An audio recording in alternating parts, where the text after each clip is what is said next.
I'm on my own, broken and alone. I feel the rain crashing down. All around this empty town, I'm searching for the lost and found. But you don't care, you're unaware. Keep moving like the scars aren't even there.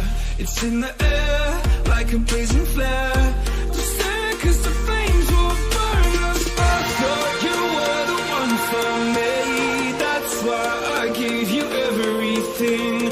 Held you close by the stormy seas. Oh, you meant the world to me. I used to kiss your head when you cried for me. Hold your hand while the pain was over. Keep you warm by the roaring sea. You meant the world to me.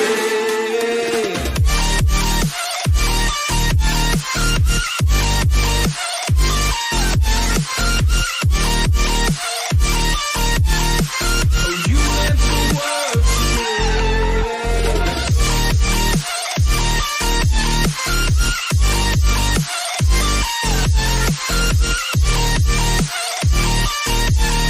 Oh, you meant the world to me.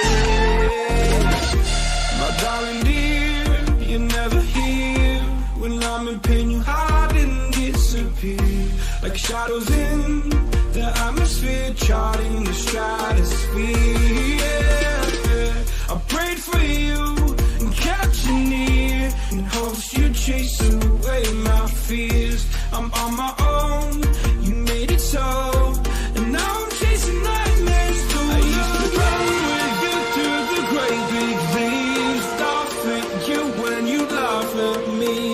Hope for us because I believe the home was just you and me. I thought you were the one for me. That's why I gave you everything. Held you close by the stormy seas. Oh, you meant the world to me.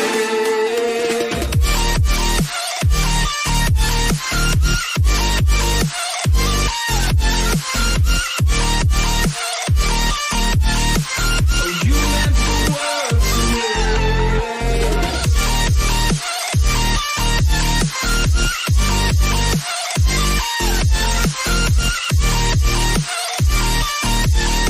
Oh, you meant the world to me. Oh, I'm gonna do this on my own. No point in blaming you, you did not know. Oh, I thought you were the one for me.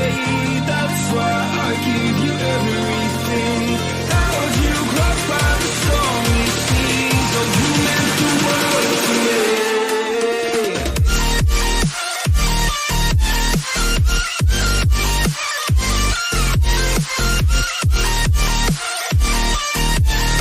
Oh, you meant the world to me.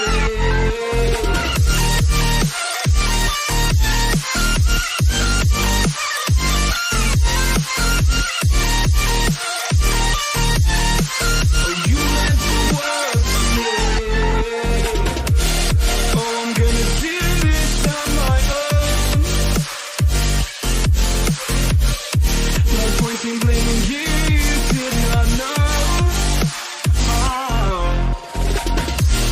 Oh, I'm gonna do this on my own. No point in blaming you, you did not know. I thought you were the one for me. That's why I gave you everything. Held you close by the stormy seas. Oh, you meant the world to me.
welcome back. Are we good this time? I'm hoping we're good. Did I hear myself? I do hear myself. Welcome, ladies and gentlemen, to actually hearing me in Asian this time on the High School Rocketeers Twitch channel. Yes. Hear me. I hope they can hear you. We should be good if everything's correctly. Yeah, we're good. Let's go. Fantastic. A little bit of music communication between the pre-setup of Sigmoid's OBS with Fletcher's production. I'm fully blaming Sigmoid. Everyone in agreement that it's all Sigmoid's fault, as it always is. Coming up very shortly, we will have Team Nick versus Team Turner in the High School Rocketeers Fault Line Tournament, sponsored by HyperX. I'm sure we'll be told something to do with that later on, but keep an eye on that. So yes, Fault Line. The 8 captains of the best performing teams of the British Esports All-Star Showdown, each picking their own teams from a draft of players that signed up. And, Ejam, from what you remember of past HSR appearances yourself, what are the player names that stand out to you, and what do you think about some of the teams that we have drafted today? Well, it's hard to. I only did this for a little while, so it's hard to tell like how good each player here is. But there's obviously standout names I remember: Sushi, Ruben, Invert, Turner, and Forks. They're just names I remember. I don't know why. Doesn't mean the other players aren't as good as them, but it's nice to see the likes of Turner being a captain. Remember, very, very solid player, and Sushi as well being excellent for their team. So it's interesting to see just, the pick order that we have, things like that. People trying to prove that they shouldn't have maybe been picked so late. People sure proving, well, in fact, this is why I was first picked, and Sushi picked up first by Max. I'm looking forward to seeing how them two play together. Absolutely. So coming up very shortly, we have Team Nick, HSB captain, second place in the British Esports All-Star Showdown. Very close to beating out SDS, but sadly not enough on the day. Captain Nick, of course, picks up Ethereal from Southdown Storms and picking up TC as one of the later picks. I believe TC is a player for East Norfolk Knights, either a Div 1 team or a Div 2 team that obviously we never got to see much of, unfortunately. And for Team Turner, of course, captain of Wyke, doing phenomenal themselves, picking up Sam from HSB. So the Sam Nick combination they're going to be an interesting one to see. And Stu B, who was, I believe, a Luxonate sub who will be participating in their team next year for the BEC season. Well, Luxonate, I remember I believe they were the team that won it all in the end. I could have been with you for that, or maybe it was... That was HSB. That was HSB. Whoops. Well, then it was their match against Warwick, I remember, if there is a Warwick. Or maybe my memory's just gone altogether. But you know what? That's in the past. These players had a long time over that summer to improve. Obviously, people as well might be studying a little hard as well. So it'll be interesting to see just how well these players can prove themselves today. And is there any team that stands out to you as being completely overpowered that we might get to see on stream today? I mean, of course, with the base of the picks of 1 through 8 and then back up the list. So Max gets his first pick of Sushi, phenomenal player, but Naruzu is the one who gets the balanced team. So every team in here is amazing. Obviously, Max and Sushi will be dominating their teams. Biff will hopefully try and keep up. I believe is a low champ player as the last pick. Nick has Ethereal, absolutely huge double play for them. Turner, Sam, and Stu B. It's just a list of 2 great players. Up until I think maybe down to the Jamsey situation, where it's Jamsey Dolphins and Oscar Meister of Wyke. We've seen before, solid third man for Wyke. Might not be an amazing mechanical player, but if he can hold the line for Jamsey and Dolphins to go create havoc, that's a great team. Then you get Ruben, Invert, Matt. You're kind of middle card players, but are still phenomenal in their own right. Gibb is your Forks again, and Naruzu, Violus, Ihane. So yeah, I'd say 4 teams of equal balance, and then 4 teams of 2 standout players, and it's a matter of if the third can keep up with them. Yeah, well, it's going to be interesting. Obviously the way the tournament works, we have the group stages today. It's not like you're in the bracket situation straight away where if you're knocked to the lower bracket and then you lose, it's all over. So these teams, even though it's a draft tournament, they should be using today as a way to sort of, obviously the group stage does matter to get into the next stage, but you want to be trying to work with each other well. You don't want to fall behind too early and picking up the synergy when it's too late. But it's going to be a good first matchup just to see how these teams do synergize with each other for that first time. Some players, they play 6-mans and all each other, maybe they're even on the same college team together. which is great. Synergy straight away, but obviously having that new player in the squad makes it a bit more difficult. But how do you think the players will get along today?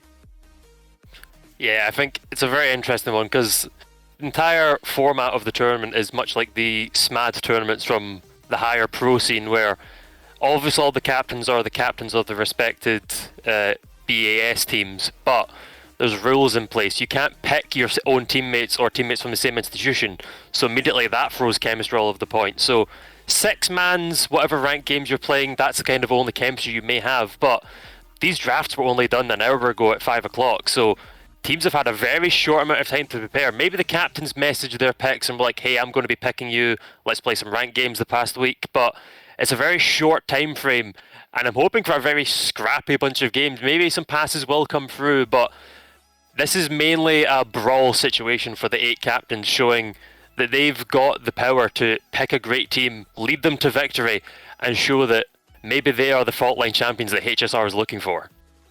Yeah, and as everything is falling into place, we'll be joining into the lobby very soon to bring you this first matchup of the day. And best of 5. This is always going to be a difficult question since we haven't seen these teams play yet together. But what do you reckon the scoreline is going to be between Team Turner and Team Nick? Oh, I have no idea. I'm just excited to see it. Once again, this is 2 teams where you have 2 powerhouse players, so hopefully TC and Stubby respectively can keep up. But you've got Nick and Sam, BEC season winners for AGSB. You've got Turner, amazing player for White, who only got bet out by AGSB in the playoffs, and an Ethereal, obviously standout player in the showdown for SDS. So we've got a list of champions and phenomenal players, and Stu B and TC looking to show that they're ready to stand up to the plate and get ready. So I guess all that's left for us, the EJAM, is to jump into it and for these players to show us exactly what they've got. Yeah, and the players already typing go, go, go, go, go, go, go. They know what's coming. We know what's coming as we hop into game 1 here. Teams are loading up. Are we going to see a crazy kickoff to kick things off, or do you think that's a bit ambitious? Well, I believe it's Turner against Nick I saw, so... Oh, it's TC going for it instead. Does beat out Turner, effectively, but the ball does land to Sam. As once more to Nick on the wall. Pop up to the sky by Stubby. Ethereal Turner meet onto it. TC on the backboard. Pops the ball forward. It's above Sam, but Turner's there to apply. It's a shot on goal. Demo on the keeper, but Ethereal keeps it off the line for now. Stubby better by TC. Hit forward. Stubby and TC is going to be an interesting combination. The rhyming players, as they shall be known for the rest of the game. Speaking of, hit off the side wall, can't find much. Stubby hits it forward, fakes out Ethereal. Turner can't get it back on target, pops it mid. Sam, a little bit too far forward, hit forward by Nick. Is that an early goal? It's not, it's off the post. And yeah, as we were kind of expecting, there's not been phenomenal team plays from a team that was rostered together just an hour ago. But definitely has been some standout solo plays, and there's only 1 minute into the game, EJAM. Yeah, 1 minute into the game and everyone's trying to do it all themselves at the moment, and it almost worked out there. Nick nearly getting a little assist there, TC unable to finish. But what we're noticing at the moment is, as you pointed out, everyone's trying to make that heroic play themselves. They're not looking for their teammates, they're not looking to pass it, they're just looking to get it up high, go for a double tap, flip reset, maybe win a 50 and hope there's someone there to tap it in. We're not seeing that team play. And it's going to be interesting to see that as this series progresses, just how these players start to adapt to one another. Yeah, big miss from TC in the defense though, and it's Turner getting the early tap in for his team. The higher seed of Nick's team falling into the slight mistake of their potential last man, I think is very fair to say. I of course want to see TC and Stubby do as much as possible, but the other 4 players are all champions and high div 1 finishers in their own right, so sadly a mistake for him, costing a goal towards his captain and BS teammate. Ball now back in the blue side corner. Wait, no, not blue side. I forgot we have back as mod. What are the colours actually? Nick are green, Turner is yellow. That's going to be interesting to try and keep a number of. However, if you're popping it on the sidewall, gets a secondary hit. Not sure if he meant to, and it'll fall to Sam. Tries to beat out TC but can't do so. Bounce off the corner. Turner and Nick both missing it. TC hitting it mid. 50s with Stu B. Nick getting 50'd out by Turner. Can he find a pop into the middle? He can, but Sam's there to pick up the scraps. Bounce off the corner, hits it up. Ethereal and Nick with a big pinch clear, and Turner is onto it, and I think that was actually going in. So, again, we were talking about how the teams were just kind of going for their own solo stuff, but there's a bit of link up between two players, and once more between TC and Nick. So I think as the game progresses, whichever team can manage to find their chemistry, find their passes between each other, could very much cause some damage for the other team. Yeah, it's interesting to see just how Team Nick here are trying to bounce back. They're enjoying a lot more possession now, but still not passing the ball to each other. They're just trying to get it down the sidewall and whip it in. It's not really working out. And in the midfield, Turner seems to be so much faster. And Turner himself, being fastest to that ball, puts it top in. So nothing the keeper could do. Turner showing why he is one of the captains that got picked for this event. Nick on the other side of the captain board, unable to stop that powerhouse shot from the midfield, and things starting to slip away for Team Nick now as Turner and co get +2 in this match with 2 minutes left on the clock. It's up to them now to try and figure some stuff out. Ethereal and Nick have been trying to link up well. TC can't quite stop the shot, and Sam hits it once more with the crossbar, and it's very scruffy, but Nick managed to get away from it. I believe that was Sam bullying TC in the corner. Rather rude of a BEC champion to just kind of slap about one of the players joining us for today. But however, now Nick on the ball, can he pass it mid for Ethereal? He goes for the keeper instead, but Nick isn't there to get the goal against his own teammate. And Stubby plays it forward, but TC accidentally bumping Ethereal. I'm sure it's all good in the hood. However, Ethereal will take it along the backboard, and as I was saying, maybe the link-up play between Nick and Ethereal is there. Looks like TC maybe not quite warmed up his other two teammates on the field. Yeah, not now. That would have been an insane team won't pass own goal. Should that have gone in? But look at this now. Sam across the Turner. They're trying to pass in place. Pops it up to Stubby. One more. Oh, Ethereal does just enough to stop himself getting clipped on. And right now it's lovely play coming out of both sides. They both seem to settle a lot. Sadly for Nick, the scoreline is against them, and it's looking like they will be dropping this game one unless they can change. And no, Sam's just going to get a third. Never mind what I was saying. Alright, so pick number 2 out of all the players that signed up. Ethereal. Magnificent save. Just absolutely sublime. The game is still definitely 2-0. And, right, flashback to reality.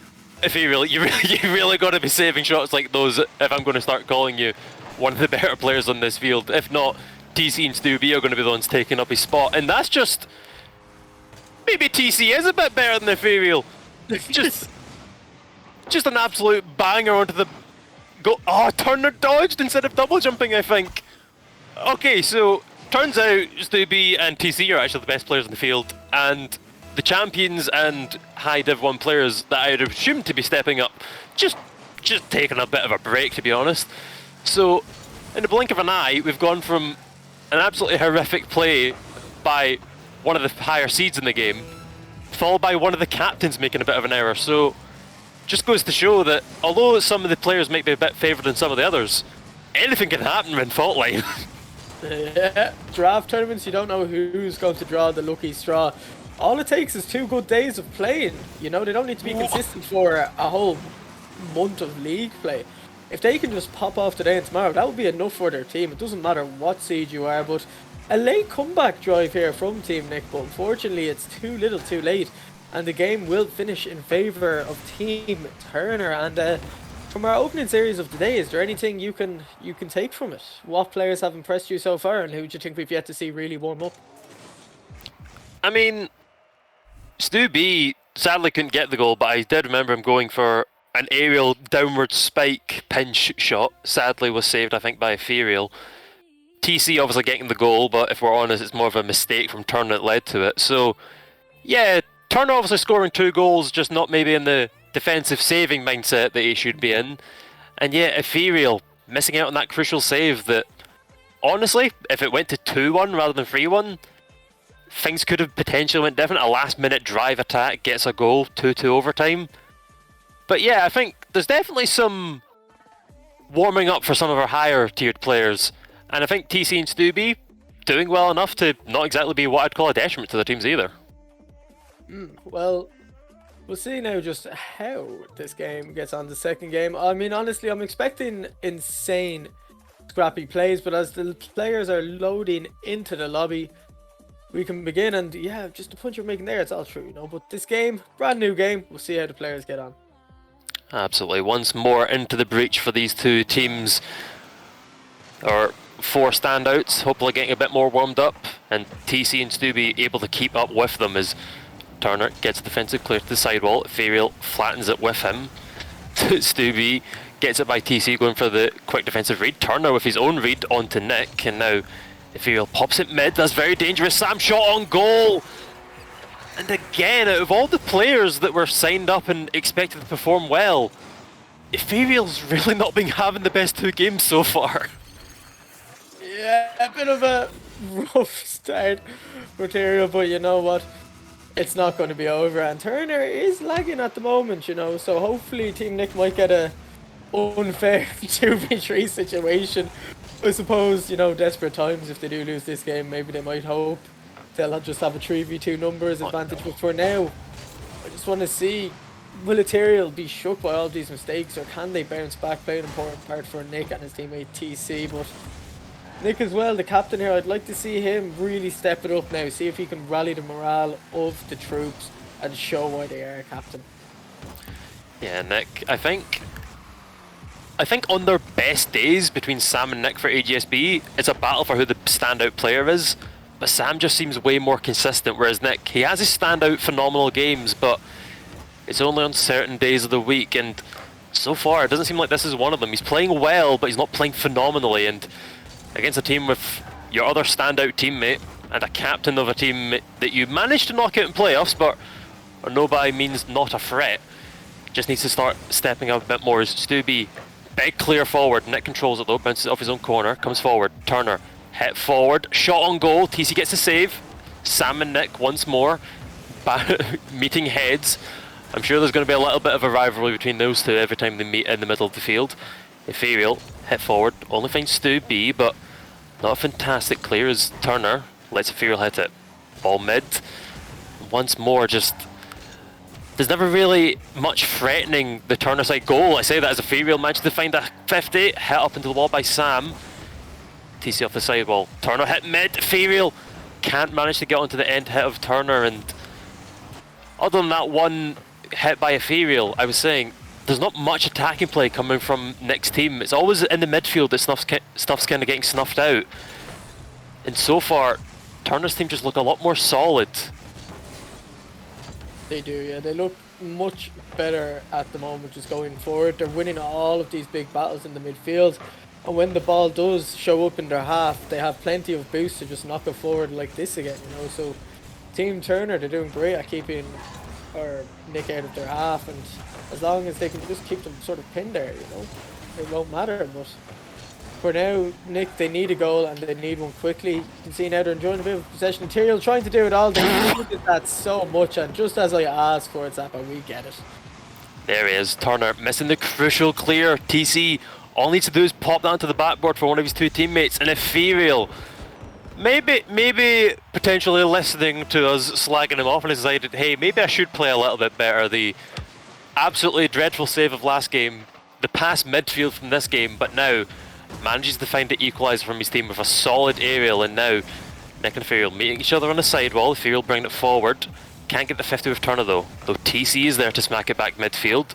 Stubby hits it sideways. Nick finds it. Can he follow onto it? He can, but Turner is there to get the clear away. TC hits onto the sidewall, gets up. Couldn't, maybe potentially trying to find a pinch with Ethereal. Out of all the teammates that I'd expect to be linking up in this game, TC and Ethereal wouldn't be the combo that I was thinking, but with the assist they just got and that potential team play right there we just saw, maybe those are the two that we need to be starting looking for next team to start making the plays that need to get them the victory. Yeah, because Nick's quite happy to just sort of sit in defense. I've noticed these last two games, already picking up 2 for himself this game. He's sort of happy to let his two teammates just go up and try to make it happen, and he's playing a very solid third man role at the moment. And I think since Nick has dropped back into that third man role, they haven't been conceded as much from open play, more from mistakes like what we saw for that first goal for Team Turner. So it's interesting to see how Nick is sort of settled into the squad, but there's a massive miss, but Sam unable to get it on target. The play's still alive. TC clearing it out, and Nick right now, maybe a bit cold. Do you reckon that's why he's sitting back? Maybe. I was speaking that Sam seems to always be on form.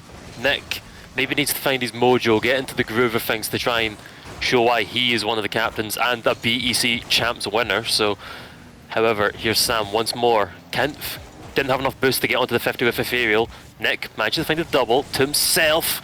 Doesn't read the dodge though. Hit forward by Turner. TC stops it to buy some time for his teammates. Big hit forward by Sam, but Ethereal is there. Hits onto his backboard. Still dangerous. Turner and Nick both faking each other off it.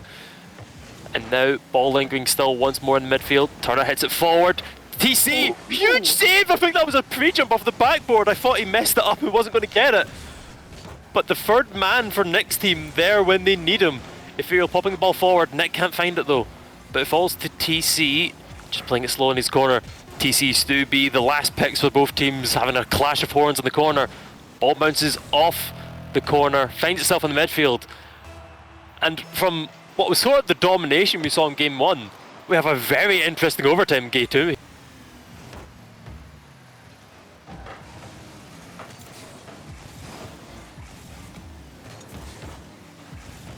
Not to get caught on the counter attack here, playing it dangerously in their own half, but right now I fancy Team Nick to score, but that's a massive own goal attempt. Doesn't find its way into the net, though. Ball linking across the net of Team Turner, but none of the green-sided teammates able to find it. However, Nick once more heading forward. TC expecting the hit from Stu B, gets baited out. And once more the ball rolls across the goal line. I was saying that all of their attempts so far were blocked in the midfield and never really got anything in the last third for Team Turner. But now things are coming alive for Team Nick, getting that warm-up that maybe we're saying they needed.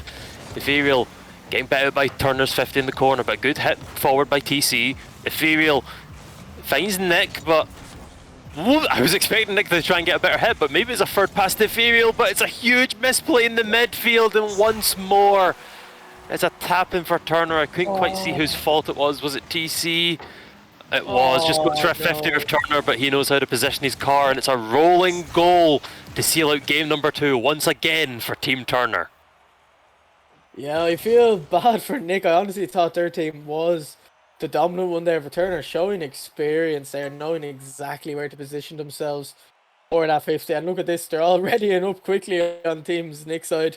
They know they should have deserved a win there, and Stu B, very quiet this series at the moment, you know, picking up no goals, assists, saves or shots that game, but just, you know, being in the position at the right time, and as long as you're not, you know, messing up, giving the ball away, if you can just position yourself right and play that third man role where you're just always in the right position to find a pass or clear the ball, that's working for Turner at the moment. You know, they've looked very solid defensively, and Turner and Sam up front as well.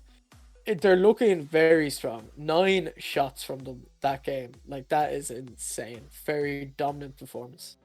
Yeah, I think something that's also crucial to mention. Obviously, Stu B having a bit of a quiet game there. Only 86 points, bottom of the team. But obviously, being on the winning team, that's all that really matters. TC for next team. Top of the board! With the captain of AGSB and also one of the standout players of the British Esports All-Star Showdown. That's always a mouthful every time I say it. TC stepping up for the Team Nick and being the backwards carry that we weren't expecting, the dark horse for Team Nick. So who knows, it might be him that needs to step up here on Urban Central. Game number 3, potential reverse sweep for Team Nick. They're looking a bit warmer than they previously were, but still not enough to beat them out in game 2. Nick can't find a good pinch off the sidewall. Sam jumping up, not enough boost to get the goal attempt. TC hits it forward though. Hit on goal by Stu B. Nick, save off the crossbar, and Ethereal gets the quick reactions to keep it away for now. And that's TC off the backboard to deny Turner's shot. Very fortunate for Team Nick. All of them in the right positions there to get that away. But very early pressure coming out from Team Turner so far. Yeah, and Ethereal, another dodgy back pass. Turner's looking for it. Oh. Great save by TC! So we're quiet there. It was the slowest final attempt. But Ethereal, huge pass to Nick backwards, and oh my god, it was TC that knocked it backwards. What a pass from TC finding his captain. What a phenomenal goal! The hit forward from Nick to find the Ethereal on the wall, the hit into TC, whether it was a shot or a pass, who knows. But TC just getting it slow backwards towards Nick for the easy tap-in. I mean, I don't want to sound a little bit biased towards one team or the other, but one of them is currently on match point. The other one has an absolute superstar third man. And once more, there's Ethereal and Nick matching each other, but hit away by Sam. It's purely because TC wasn't involved in the play that the goal didn't happen. If TC doesn't hit the ball within the last 5 seconds, there's just no chance. Oh. This is what I love about draft series. The way someone unexpected always steps it up. Huge 50 from TC, keeping the ball out of the goal. And look at it, fakes the jump. He's faking everything right now. Watch this, he's gonna clear it, I bet you. What a clear. What a pass. Absolutely phenomenal. What a player. TC, he's going to be our player of the day, folks. It's pre-decided. But seriously, all credit to him. We're not slagging him off here. He's playing phenomenally when no one else. No, genuinely. I'm saying that TC is having an absolutely phenomenal game. Considering the fact that he was the last pick for Team Nick and potentially one of the lower ranks in the draft. I don't know because I don't know all of the ranks of the players that signed up. But being, the second last pick of the tournament, kind of being like the scraps of the game, he's having an absolute blinder so far. And yeah, Team Turner unable to really get a grip of this game so far to jump back into it.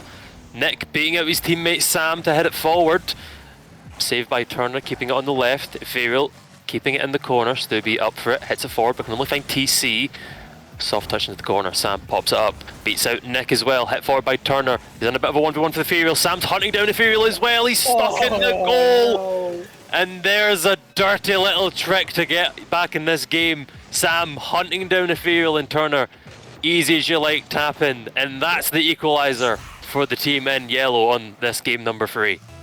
Maybe Ethereal shouldn't have gone for the roofline save on top of the goal there. Perhaps the goal just... never mind, Ethereal. TC just saved you. Because when TC touches the ball in the last 5 seconds, it goes in the back of the net.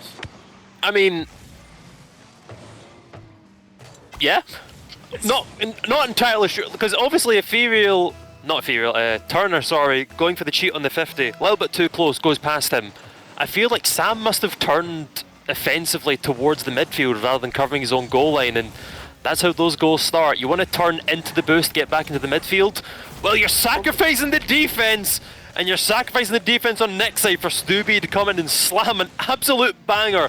Heads onto the backboard himself. Ethereal misses Nick, caught in a penalty kick situation, and TC wants to come forward and step up for Team Nick. Here comes Stubby for Team Turner. Yeah, and Stubby with nothing last game already has a goal and 3 shots this game, so really stepping it up right now on the offense, really showing that, you know what, I've played with these two for 2 games now, I think I know how to play around them. Going forward instead of sitting back, bangs himself a goal, and you know, that's important, that players can do both. But Ethereal, can they wrap this up? They can. And Ethereal, I know it's only the first series of the day, but it's such a hit and miss series for them. They either whiff the ball completely or pull off lovely dribbles through the field like this. Great goal. Turner caught in the midfield, just getting hit. Dribbled by Ethereal, and Sam so close to getting the demo onto Ethereal to deny the goal. But once more, it's Ethereal on the kickoff for an easy tap-in. Oh, wow, from what was 2-2 moments ago.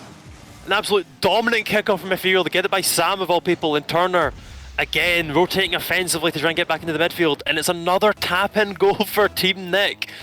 2 goals that maybe not the flashiest of plays we've ever seen, but I don't think Team Nick cares. They have the lead in game number 3, and I was saying game number 2 they were looking a lot warmer, missed out in the overtime. But could this be the start of the reverse sweep for Team Nick? They're looking way better than they did in game number 1. Game number 2 was so close, and Team Turner need to try and get back into this series, otherwise things could be very dangerous for games number 4 and 5 if we're going to go there. Oh, I think we will, but that's a nice little touchback from Material, actually. Looking a lot better since they've scored the 2 goals.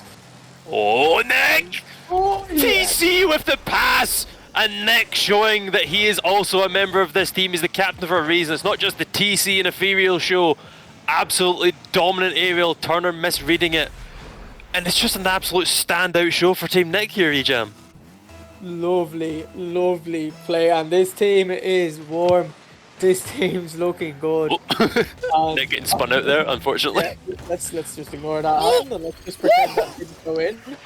There's still hope for Turner here, but Terry'll say lucky in the chat. Sam replies with easy. Oh. Wow, that's a. You don't do.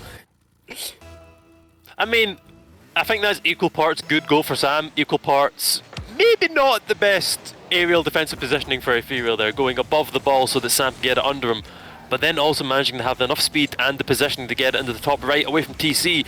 Ethereal can't find the, was it a Doomsday? I think that's... yeah, we do not endorse gambling on the HSR Twitch channel. Don't do that. However, what we do endorse is more bangers from Nick. Just, that's the hat trick. Captain coming in.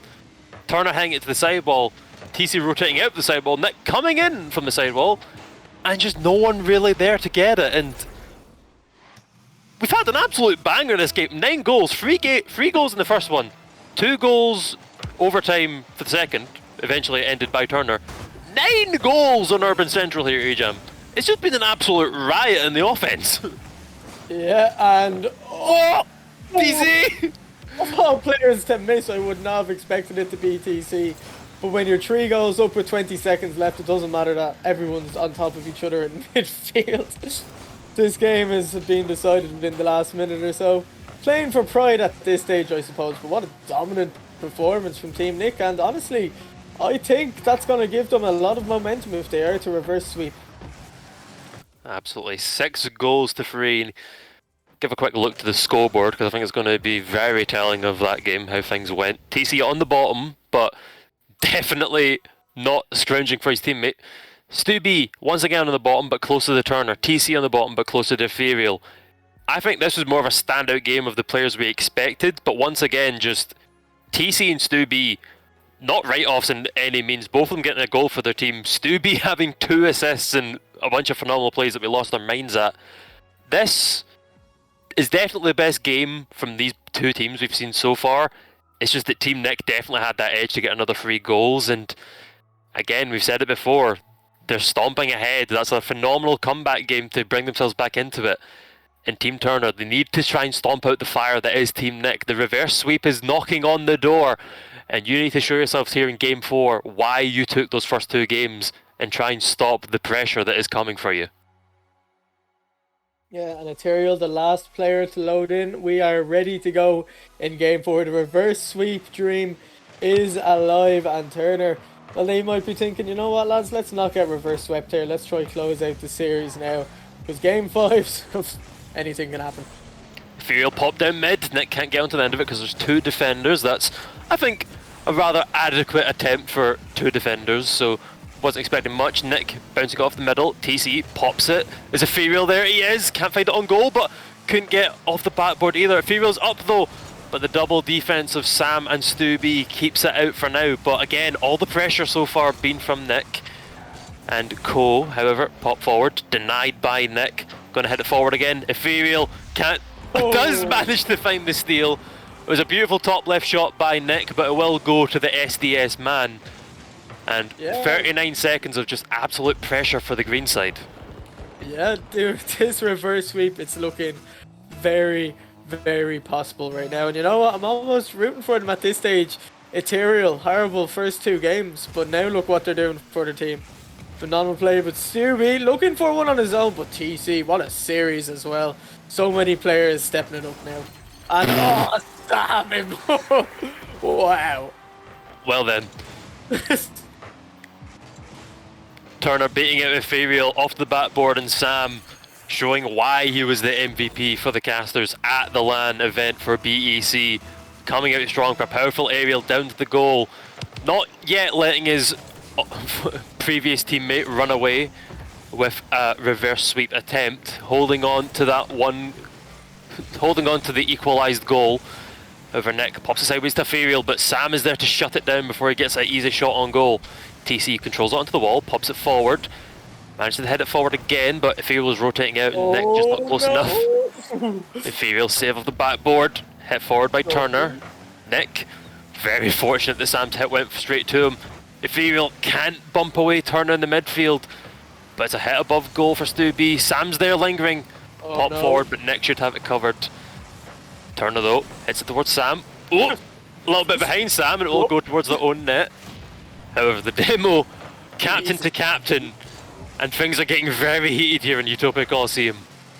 And that's exactly what you want. The big banger finds its way just to the right, but look at this pass to TC, maybe! Ooh.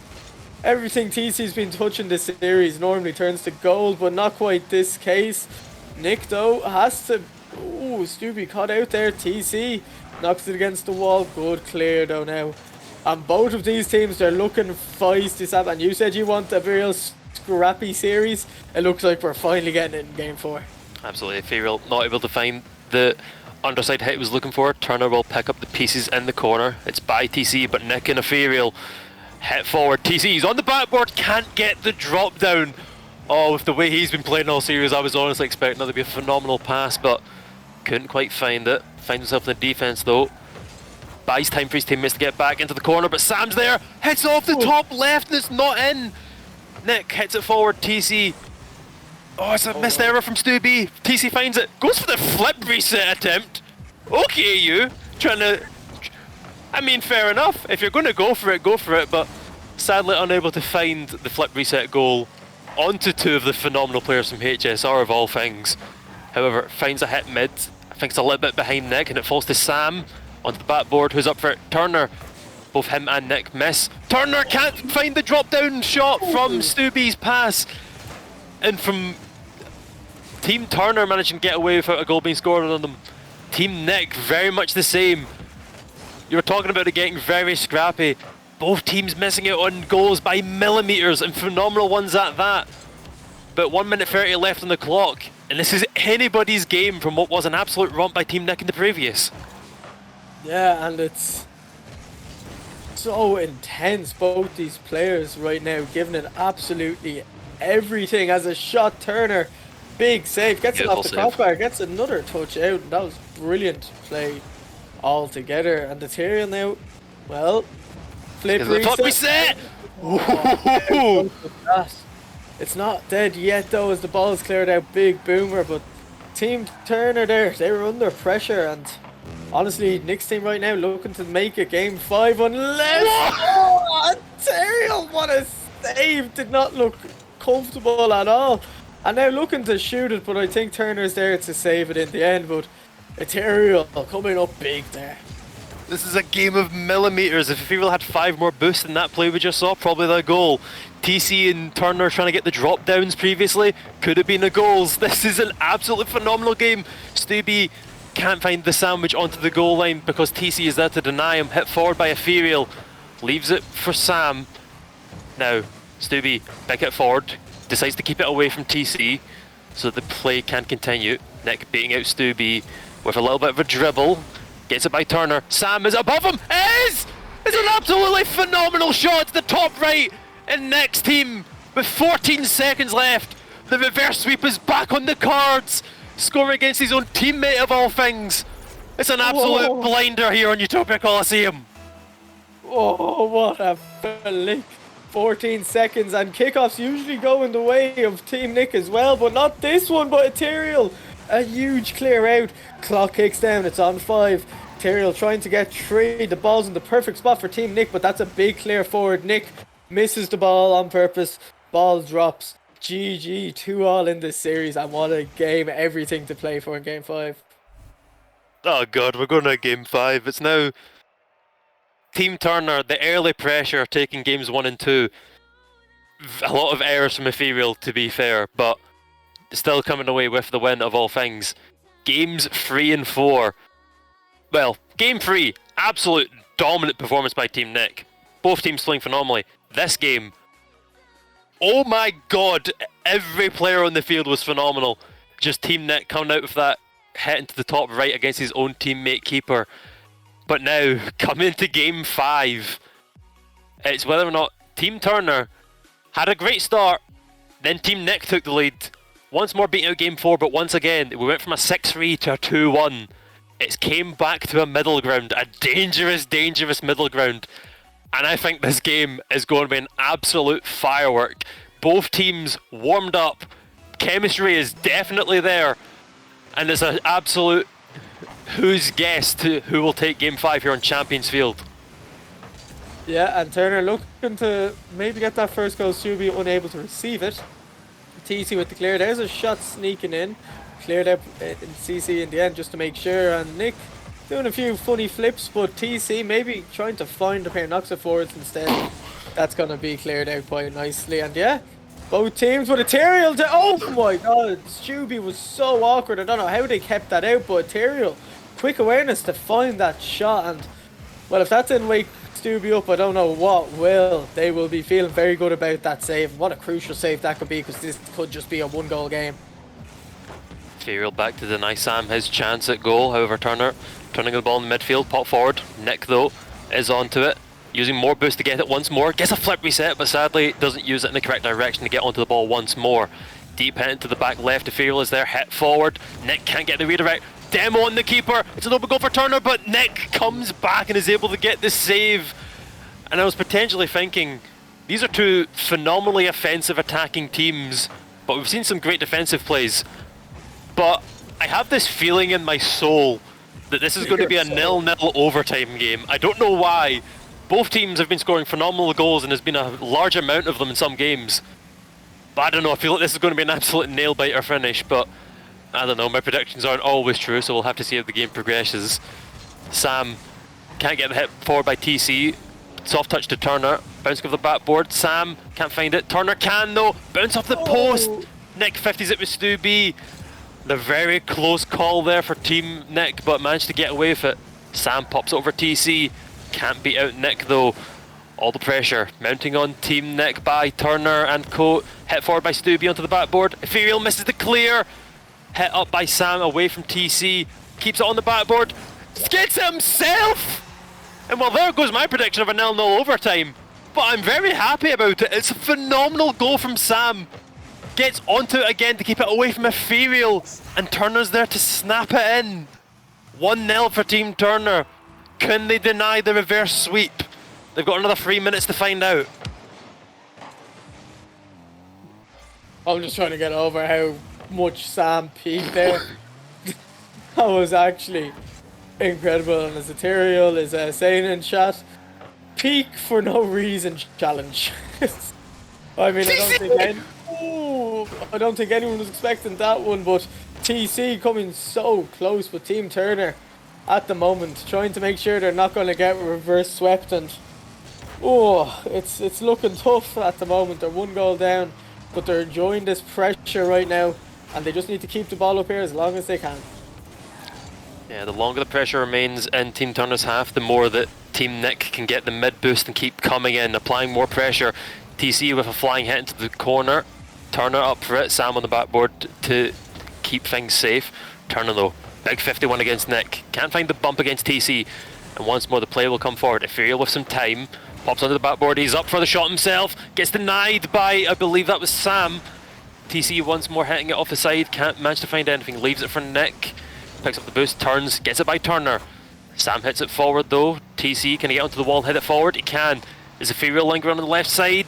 Yes, but not enough to get it by from Stu B. Oh, Nick hitting it forward off the corner. Stu B there to deny him. Nick and team trying to drag themselves back into it, but just nothing really working. Team Turner there to deny. Huge miss. Sam open hit on goal. Can Ethereal keep it out? It's slow. It's off the crossbar. It's in. And the reverse sweep dream is slowly dying as, honestly, once again, this game... Oh no! A little bit of a remnant of game number 1 and 2 where Ethereal trying his best but just unable to get what he needs out of the save. And it's 2 goals for Turner. Nick and team need to try and find something out of this as the timer ticks down. They've got it in them to try and get a comeback. But it's whether or not Sam, Turner, Stu B can stomp on the hand trying to grasp for something and keep them at bay for 1 more minute. Yeah, they need to really turn it on now, Team Nick. It's going in the right direction. That pass almost finding Nick himself, but unable to clear it out now. Ethereal trying to keep it in that half. Maybe not the best touch and out of boost as well, but Nick has 100. That's a nice pass forward, looking for Ethereal, but lovely defensive reactions from Turner, keeping that out. And 45 seconds up, it's not looking like they're going to do it, but TC! Oh! If there was ever a time to peak, that would have been it, but it looks like Sam's the only one peaking this game. 2 huge goals, and honestly, right now, it's looking rough. It's looking rough. The demo's missing as well. Turner dodging out a demo, the net would have been open otherwise. They're throwing everything at a Team Nick, but 20 seconds Zappa. It's not looking good. TC pushed up a bit too far forward to try and get an offensive play going, but Nick on his own can't get the shot off the crossbar. Stu B can't find the save either. Nick, oh, hit forward. Can he turn onto it and get something going? 6 seconds, not of a hit towards goal, and the save by Ethereal. Time running out, time over. Can they get one consolation? They can, and Team Turner had a very comfortable 2 games. Games 3 and 4 going the way of Team Nick, but game 4 showing that they still had action in them.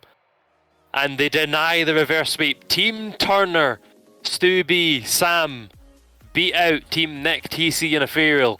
And boy oh boy, what a series to start us off, Jam. That was an absolutely phenomenal series. So much happened. Game 3 and 4, I thought Team Nick was definitely going to pull off the reverse sweep. Didn't happen in the end. Sam, what an absolute play to get that first goal. Turner sealing it in the end, but the amount of work Sam did to get that goal, and Ethereal started off rough, played extremely well in games 3 and 4. Then game 5, thought they were going to get the save, but unfortunately just knocks it into the crossbar and into his own net. So unfortunate, so close, but a great series all around, especially that game 3 that had 9 goals. Absolutely, some closer games, some more one-sided games for both teams, and I feel like we could talk about it all day, but we are currently now a little bit behind schedule due to the slightly later start and also the game 5, so we're going to throw it to a very quick break and get ready for series number 2. Go get yourself a drink, go to the toilet, do whatever you want to do, but we'll see you very shortly for series number 2.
Once again, ladies and gentlemen, and welcome back to the HSR Fault Line Tournament. After Series number 1, I feel like we've got a lot to live up to, but hopefully Series 2 and 3 will live up to the hype. Coming up very shortly, we have Team Max versus Team Jamsey. And Ejam, once again, looking at the rosters of the two teams, is there any standout names that you remember from previous HSR appearances? Yeah, Sushi and Jamsey are two names I remember being extremely valuable for their teams. I couldn't tell you who they played for, but that just goes to show how good they must be if I can't remember the team, but if I can just remember the individual player. So I'm looking forward to seeing these two. Suchi, of course, very involved in the community. Had a little chat with him earlier as well before the series went, before, we let him know that we're going to use the caster curse against them all series long. And, you can't spell Jamsey without Ejam, so yeah, I'm looking forward to seeing how these do. Oh, good. Double biased casting for one team, potentially. We'll see about that. So, for the sake of chat, who might not know, or Ejam as well, Team Max, captain of SDS, winners of the British Esports All-Star Showdown, has his first draft pick, picks up Luxinate's captain of Sushi. Not captain for this event because he is moving to Warwick University, so we'll be seeing him in the uni scene. Sadly, no more on our channel. Cry, but he will be making his last few appearances for HSR, and then gets also the last pick of the series, so got left with Biff, which I believe Nick had the choice of TC and Biff. Clearly, I think TC was a phenomenal choice, so we'll have to see what Biff can live up to with that expectation. Jamsey, though, team captain for Forth Valley Gaming, winners of Division 2 at the LAN finals, also rep the Scottish flag, definitely not bias casting, don't know what you're talking about. Come on, Jamie! So we've got Jamsey for FVG, picking up Dolphins, the captain for Leeds Legion College, who, interesting little bit of HSR history, or BEC history, Forth Valley Gaming beating out Leeds Legion College in the playoffs to make LAN.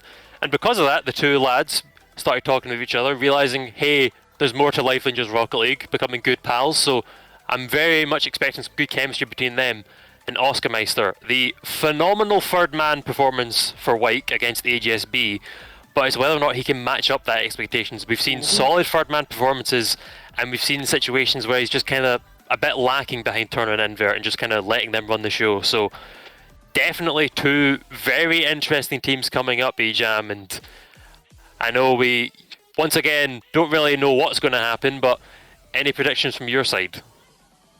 I don't know, but after seeing what Dolphins just sort of did in the pre-match lobby there, the wave dash goal absolutely destroyed Max. Obviously, you can't see that on screen. The reactions were pretty funny from both sets of players, but Dolphins, if they're showing off mechanics like that, I'm looking forward to seeing what they can do alongside a player like Jamsey, which I remember being good anyway, but as we saw TC pop off Laugh Series, Biff this series could do the exact same. We don't know what's going to happen. Yeah, absolutely. So I think, as per usual, predictions are who knows at this stage, because I don't think either me or you predicted the last game was going to be an absolute showstopper series, but thankfully we got one. So this game got a minute left on the little test lob before we get things underway. So yeah, I think once again, Game 1 will be very interesting to see how...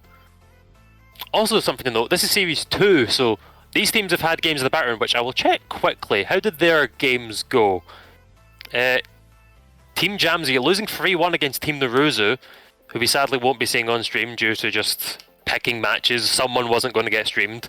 Sadly won't be seeing them. But yeah, Max 3-0ing Team Tommy, so a very hot streak for them. And a little bit of an unfortunate start for Team Jamsey, so that might be to do with the teams they went against, might have been due to maybe they're not a warmed up team yet, so maybe this will be a chance for them to show on stream, hey, we're here, we're ready, and we're coming into things. And a few more seconds before we get underway, Ejam, any final thoughts on the matter? Just those way Dolphins are saying, Ejam remembers me, let's go. Even though he wasn't actually one of the players I mentioned at the start, it was only that display of mechanics that made me perhaps remember him, so hate to burst your bubble there. But the ball, they're keeping it up at the moment. We hate to see this happen. They want to have a bit of fun, but as soon as this ball goes in, like it has now, It's all serious mode now. Let's see who. There's a lot of stuff going on in the chat and the Tesla lobby right now. Chat. But anyway, moving forward. Everyone's saying GG. Well, that was fun. What a series. The series hasn't started yet, guys. That was the test lobby. And to be fair, it was a pretty entertaining test lobby, all things considered. So hopefully the same level of entertainment will be coming up very shortly for the actual series. But yeah, got some very interesting players coming up very shortly. Two very good teams, and I think once again, hopefully another, well, unless anyone's got anywhere to be, I wouldn't really complain about another Game 5 phenomenal series. What about you, Jim? Have you got some Love Island to watch or something? Oh, you know what? It took me like a good week to get over that I wouldn't be watching that on my TV every night. But I believe there was a poll done: is Love Island good? And I was the only person. I was the only person who voted yes. So my bubble got burst quite hard. But here we go, we're finally in lobby. No Love Island tonight, sadly. We just have to wait a whole year until it comes back next. But yeah, let's go. Let's see how it gets on. And Dolphins straight away complaining about being on the orange team. So the excuses are coming out early. He's not the orange team, it's the yellow team. Peek behind the curtain. That's just a terrible mess opening from Beth. Anyway, right. Focus on the game. What happened here? Kickoff between Jamsey and I believe that was Max, just getting absolutely dominated on the kickoff by Jamsey.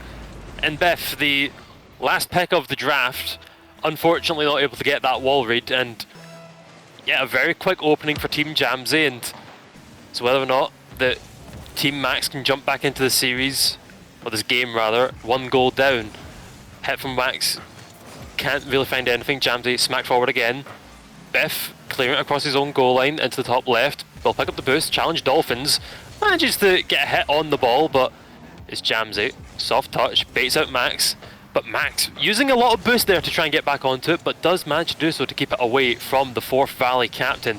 But once more, Jamsey on the ball, picks up the boost, flicks it forward, but not really threatening anything as Oscar now pops the ball up, gets on top of it, gets a soft touch away from Biff. But the ball will fall to Max with not a lot of boost, stuck in the corner. Boost taken by Jamsey as well. Hit forward, Oscar. There's one thing he's used to is being the third man for Team White, so I'm sure his defensive capabilities will definitely come in handy for Jamsey and Dolphins if they choose to be the threats that we're looking for. But yeah, so far, just kind of both teams feeling each other out so far, and the early goal, unfortunate.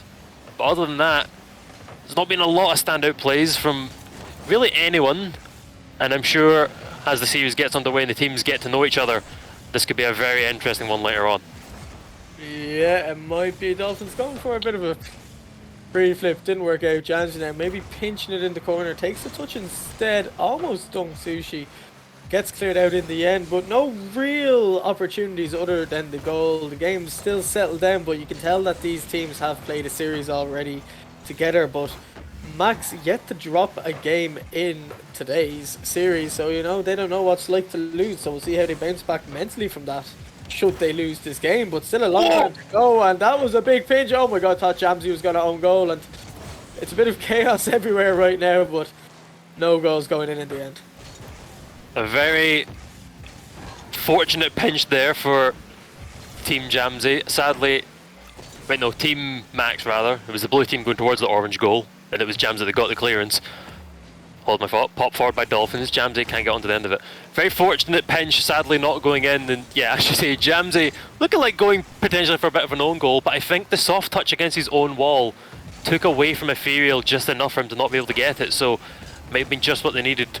Oscar getting the hit forward, but can only find Biff. Sushi hits it by Jamsey. Oscar though, up for the ball. Soft touch forward. Can't get the 50 with Max, but I'm assuming Dolphins not actually on the ball. Sushi onto the backboard. Can't get the read. The Luxonate captain trying to make an impact on this game as one of his final tournaments for HSR before he moves off into the Uniscene for Warwick. I'm sure we'll be keeping an eye on him and going, "That's our boy," whenever he plays the games for them. Well, if I'm casting Uni Rocketeers, I'll make sure he gets a special shout out. Absolutely. Make sure you get one as well. I mean, if I managed to get one, I'd be very pleased. However, I am just but a caster. Very happy to be so here in this moment, casting games for you, you wonderful Twitch chat viewers, and of course, the players here that are giving us a good show. Dolphin's trying to sneak one of the Max, can't do so. Sushi pops it forward though. Ooh. Shot was on target, but I'm assuming Jamsey called Oscar off of that. Sushi, lingering goal. I think Beth was trying to get a pre-jump read on that, couldn't do so. 50 between Jamsey and Sushi. Dolphins hits it forward. Max can't get it by Dolphins and Jamsey though. No boost, so any pressure coming forward will be very dangerous. Pop forward. Max can't sneak it into the far post because Dolphins is there. Sushi keeping it alive though. Beth jumping up. Dolphins and Jamsey both on the backboard, but Dolphins manages to keep it away. Can't get it away from Max though. And again, it's been a very close game. It's just that unfortunate 3-second kickoff goal that seems to be the difference between these two teams right now. Other than that, it's been a very close, solid performance, but Team Max are the ones under the pressure to get a goal, and Dolphins trying to get another one for his team. And yeah, just sadly, nothing really coming for Team Max, and need to find something the last 40 seconds here, Ejam. Otherwise, it will be their first loss of the tournament. It will be, yeah, and the ball's bouncing so awkwardly. They're looking out to concede, but Sushi, maybe if they can find themselves an 1-1-1, knocks it off the board instead. What a pass down, and steals the goal off Max as well. And with 27 seconds to go, it's all tied up, but all the work was done by Sushi here, and what a little steal as well. I think also the short drive towards Jamsey before turning off just caused them to break a little bit and lose his momentum for the save. Almost got onto it as well, but I think even without Sushi's little tap on, I think that was going on anyway. And there it is. I was talking about they need a goal to stay equalised. And there it was, Sushi bouncing off the backboard for a tap in for Sushi stealing the goal from Ethereal. Or confirming the goal, shall we say. But here we are once more, Sushi playing it himself onto the backboard. It's a soft hit onto the soft wall. Beth unable to find it. Max, deep hit forward.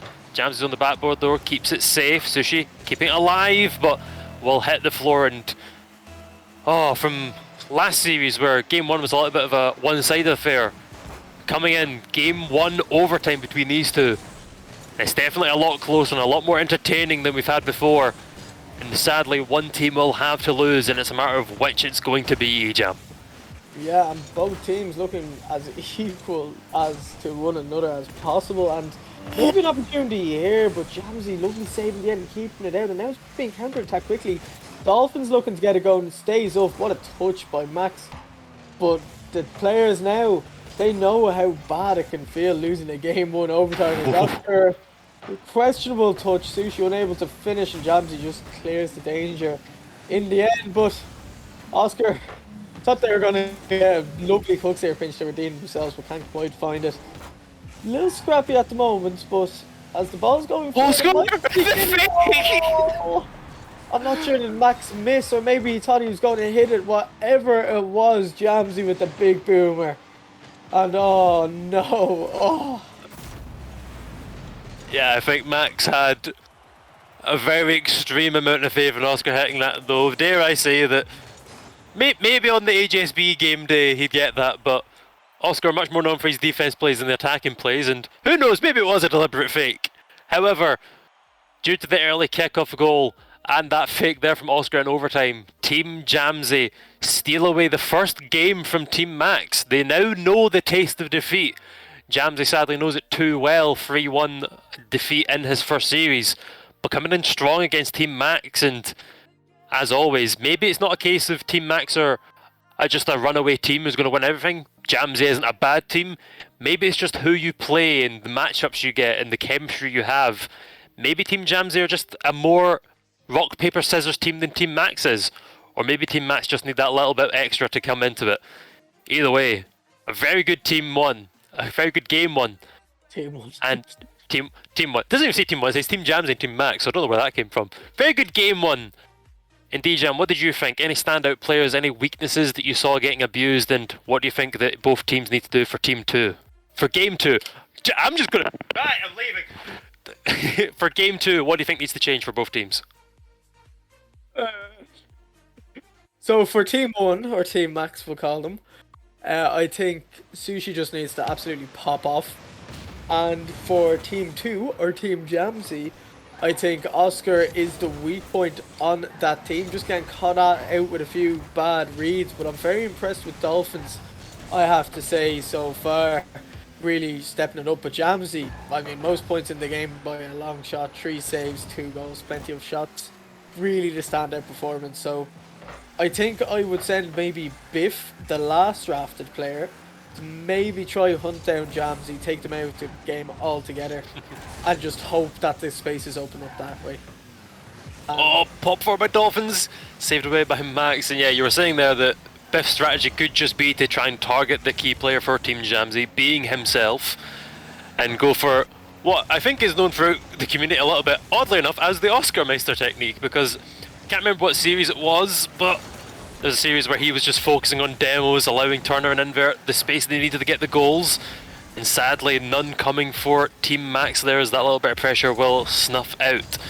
Oscar, backwards pop towards Dolphins, little bit backwards from what he was maybe expecting, and Jamsey will beat out Sushi though, falls to Max, hit forward, Sushi onto the backboard, can't get it away to Max before Dolphins can get his say in the matter, also finds a demo onto Biff for good measure. Jamsey taken away from Oscar, keeps the 50 away from Max. Jamsey trying to cut it away from Sushi, hit onto the backboard, Dolphins is up, he's uncontested, it's a hit onto the backboard and can't get the read, but Oscar's there as the third man to keep it alive. Dolphins once again very close to getting the double touch and maybe baits out Max and Biff. And Oscar there, the cleanup crew, slaps it into the top left, and once again they have the lead. A little bit more confirming than the kickoff goal of last time, but once again they have the advantage, and it's up to Team Max to once again drag back into this game too. Yeah, and overall it's actually pretty impressive how both sets of players are playing. But again, Team Max looking like they can get some goals, but they're just struggling to find that finishing touch. Another great save from Jamsey. What a series so far. And you know, you have to fear the team that beat this Jamsey team 3-1, because honestly, Jamsey, they're looking good at the moment. They look like anyone can really pop off at any given moment. But Biff, I have a feeling, will have a TC-like series as this series goes on. But Max and Sushi at the moment, you can never count these two out. Absolutely not. The captain for South Down Storms, winner of the showdown, and Sushi, captain of Luxonite, extremely well known throughout the HSR scene, the PEC scene, and soon to be the uni scene. Can't count at all. Jamsey, winner of the Div 2 finals. Dolphins, sadly bet out by his current captain. Oscar, successful third man for Wyke, and Biff, sadly don't know a lot about him, but I'm happy to find out if he can show up in this series. And sadly, can't manage to find a save on that one. I believe it was him on the near post, and I think Max on the far side. Dolphins pop forward. Oscar actually managing to sneak it in closer to the left side of goal from what I really wouldn't expect due to the angle, but keeps it away from the keeper. Finds himself his second goal of the game. And once more, maybe a little bit of a clean-up goal, but I don't think you're going to be complaining if you're Jamsey Dolphins, or Oscar for that matter, because you have the lead, you have the advantage. Might not be flashy, mechanical, gifted goals, but they're pulling away with the lead here. Yeah, and it's looking like Team Max is going to have to do what Team Nick did last series and try that reverse sweep. Team Nick, of course, losing out on that game 5, such a close series. But in the end, you know, they just couldn't do it. So hopefully if this game doesn't go in the favour of Team Max, maybe they can try pull off the reverse sweep. And we'll get it. We'll get our first 2 series post-game 5 series today. Sushi popping it down, can't find Biff. Hit forward by Jamsey, still on him, on the wall. Not a lot of boost though, but sadly can't make anything of it as Max gets the save away. Dolphins hits it into Max. Big hit by Oscar, sadly goes wide. Sushi now popping the ball mid. 50 by Jamsey on Biff, can't find it. Oscar jumping on top of Max. It's a touch on goal by Sushi. That's why you never rotate goal side. Oh, absolute calamity for the Lux Star man. I think he was going for the 50 as well and just unable to find it. Oscar Meister, as Dolphin says, clearly the best pick that Jamsey could have made in the situation. He did have a lot of competition, but is coming in clutch in game number 2 here. And maybe this is the Oscar Meister that I was saying we sadly wouldn't get to see. He's had a phenomenal game against HSB in the season, And now coming out against Team Max, but sadly one will slip into the back of the net. Sushi bouncing off the backboard. Bit of a double commit for Dolphins and Jamsey both missing. Oscar getting bet out. And Max coming into his zone a little bit, getting one back, but needs two more with 64 seconds on the clock. Can they do it? Time will tell, I suppose. Yeah, and the goal almost going in there as well from Oscar, so Dolphins! it's not looking good. Oh, Sushi big save against Dolphins, and I mean, Team Max, yeah, they got their goal, but can they find two more? Because reverse sweep, it's not the easiest thing to do in the world. This Team Nick found out as Dolphins going for the musty, maybe the air dribble, gets the bump and almost finding its way in. Dolphins is looking for clips right now. That player is full of confidence and picking up a big save as well. Yeah, definitely get a good Game 1 performance. Game 2 has somewhat been the Oscar show, but two of those assists are going Dolphins' way.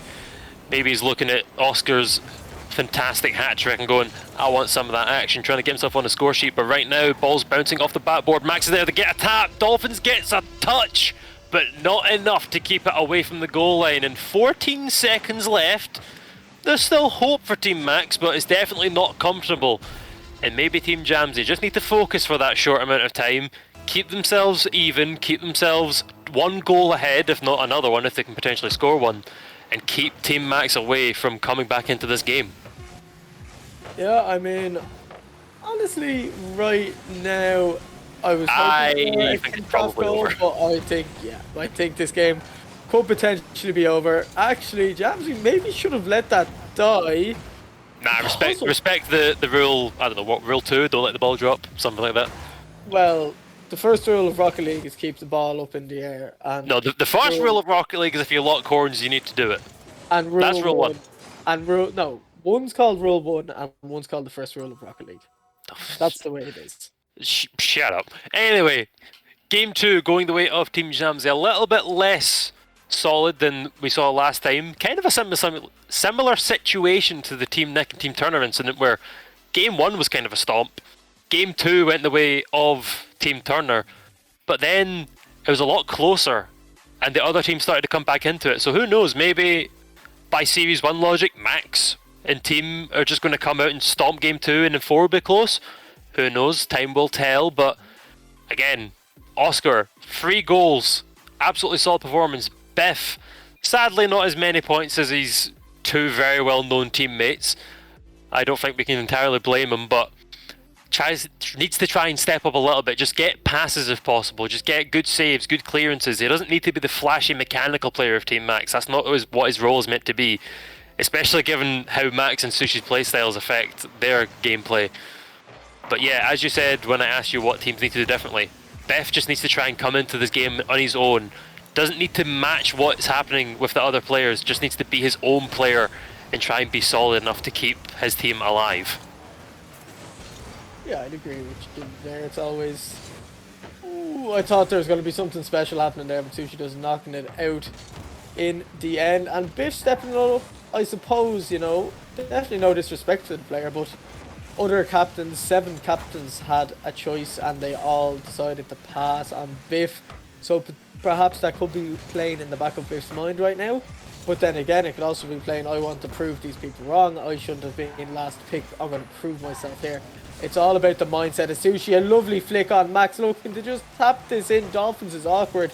Somehow Jamsey gets it out in the end. And honestly, this is just looking so much better for this Max side. They're just playing a lot better, similar to how Nick did in the last series. As soon as they were 2 games down, they started peaking, and Team Nick won that 3rd game 6-3. So we'll see if hopefully we can get another high scoring game this time around. Jamsey shot on goal saved by Max from one post to the other. Hit far by Orskmeister. Jamsey almost on top of it, but sadly hit away by, I believe that was Biff.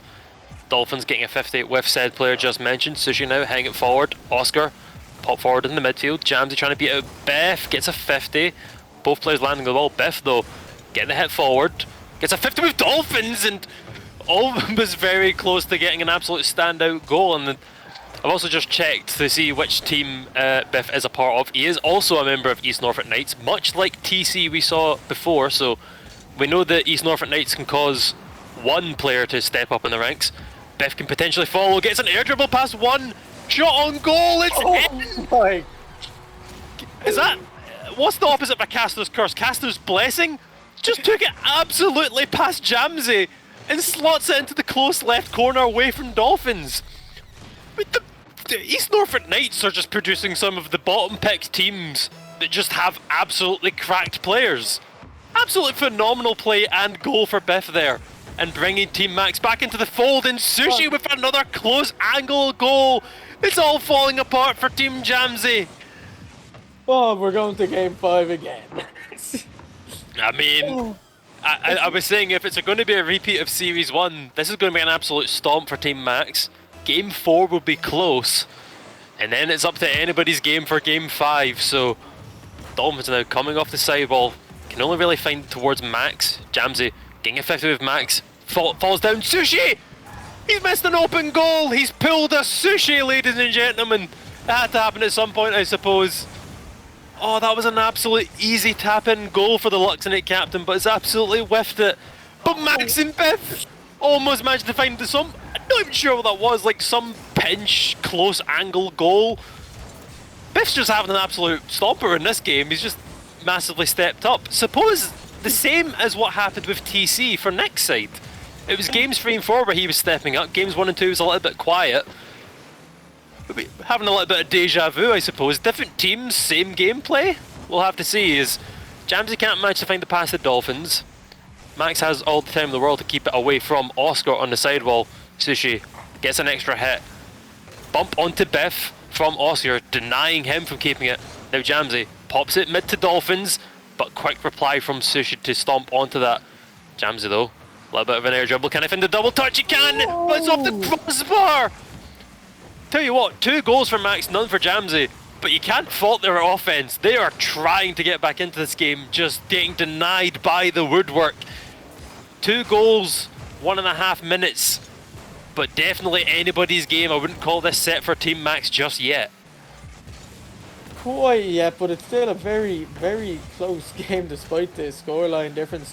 When Jamsey's team turn on the heat, you know they really do attack the opposition, they really do hunt down goals. And Oscar, if you can have a game 2 performance, it's never too late. Ooh, that'd be a nice little sneaky touch there. But yeah, as you were saying, oh, huge save! If anyone missed the first series of the day, it was exactly like this.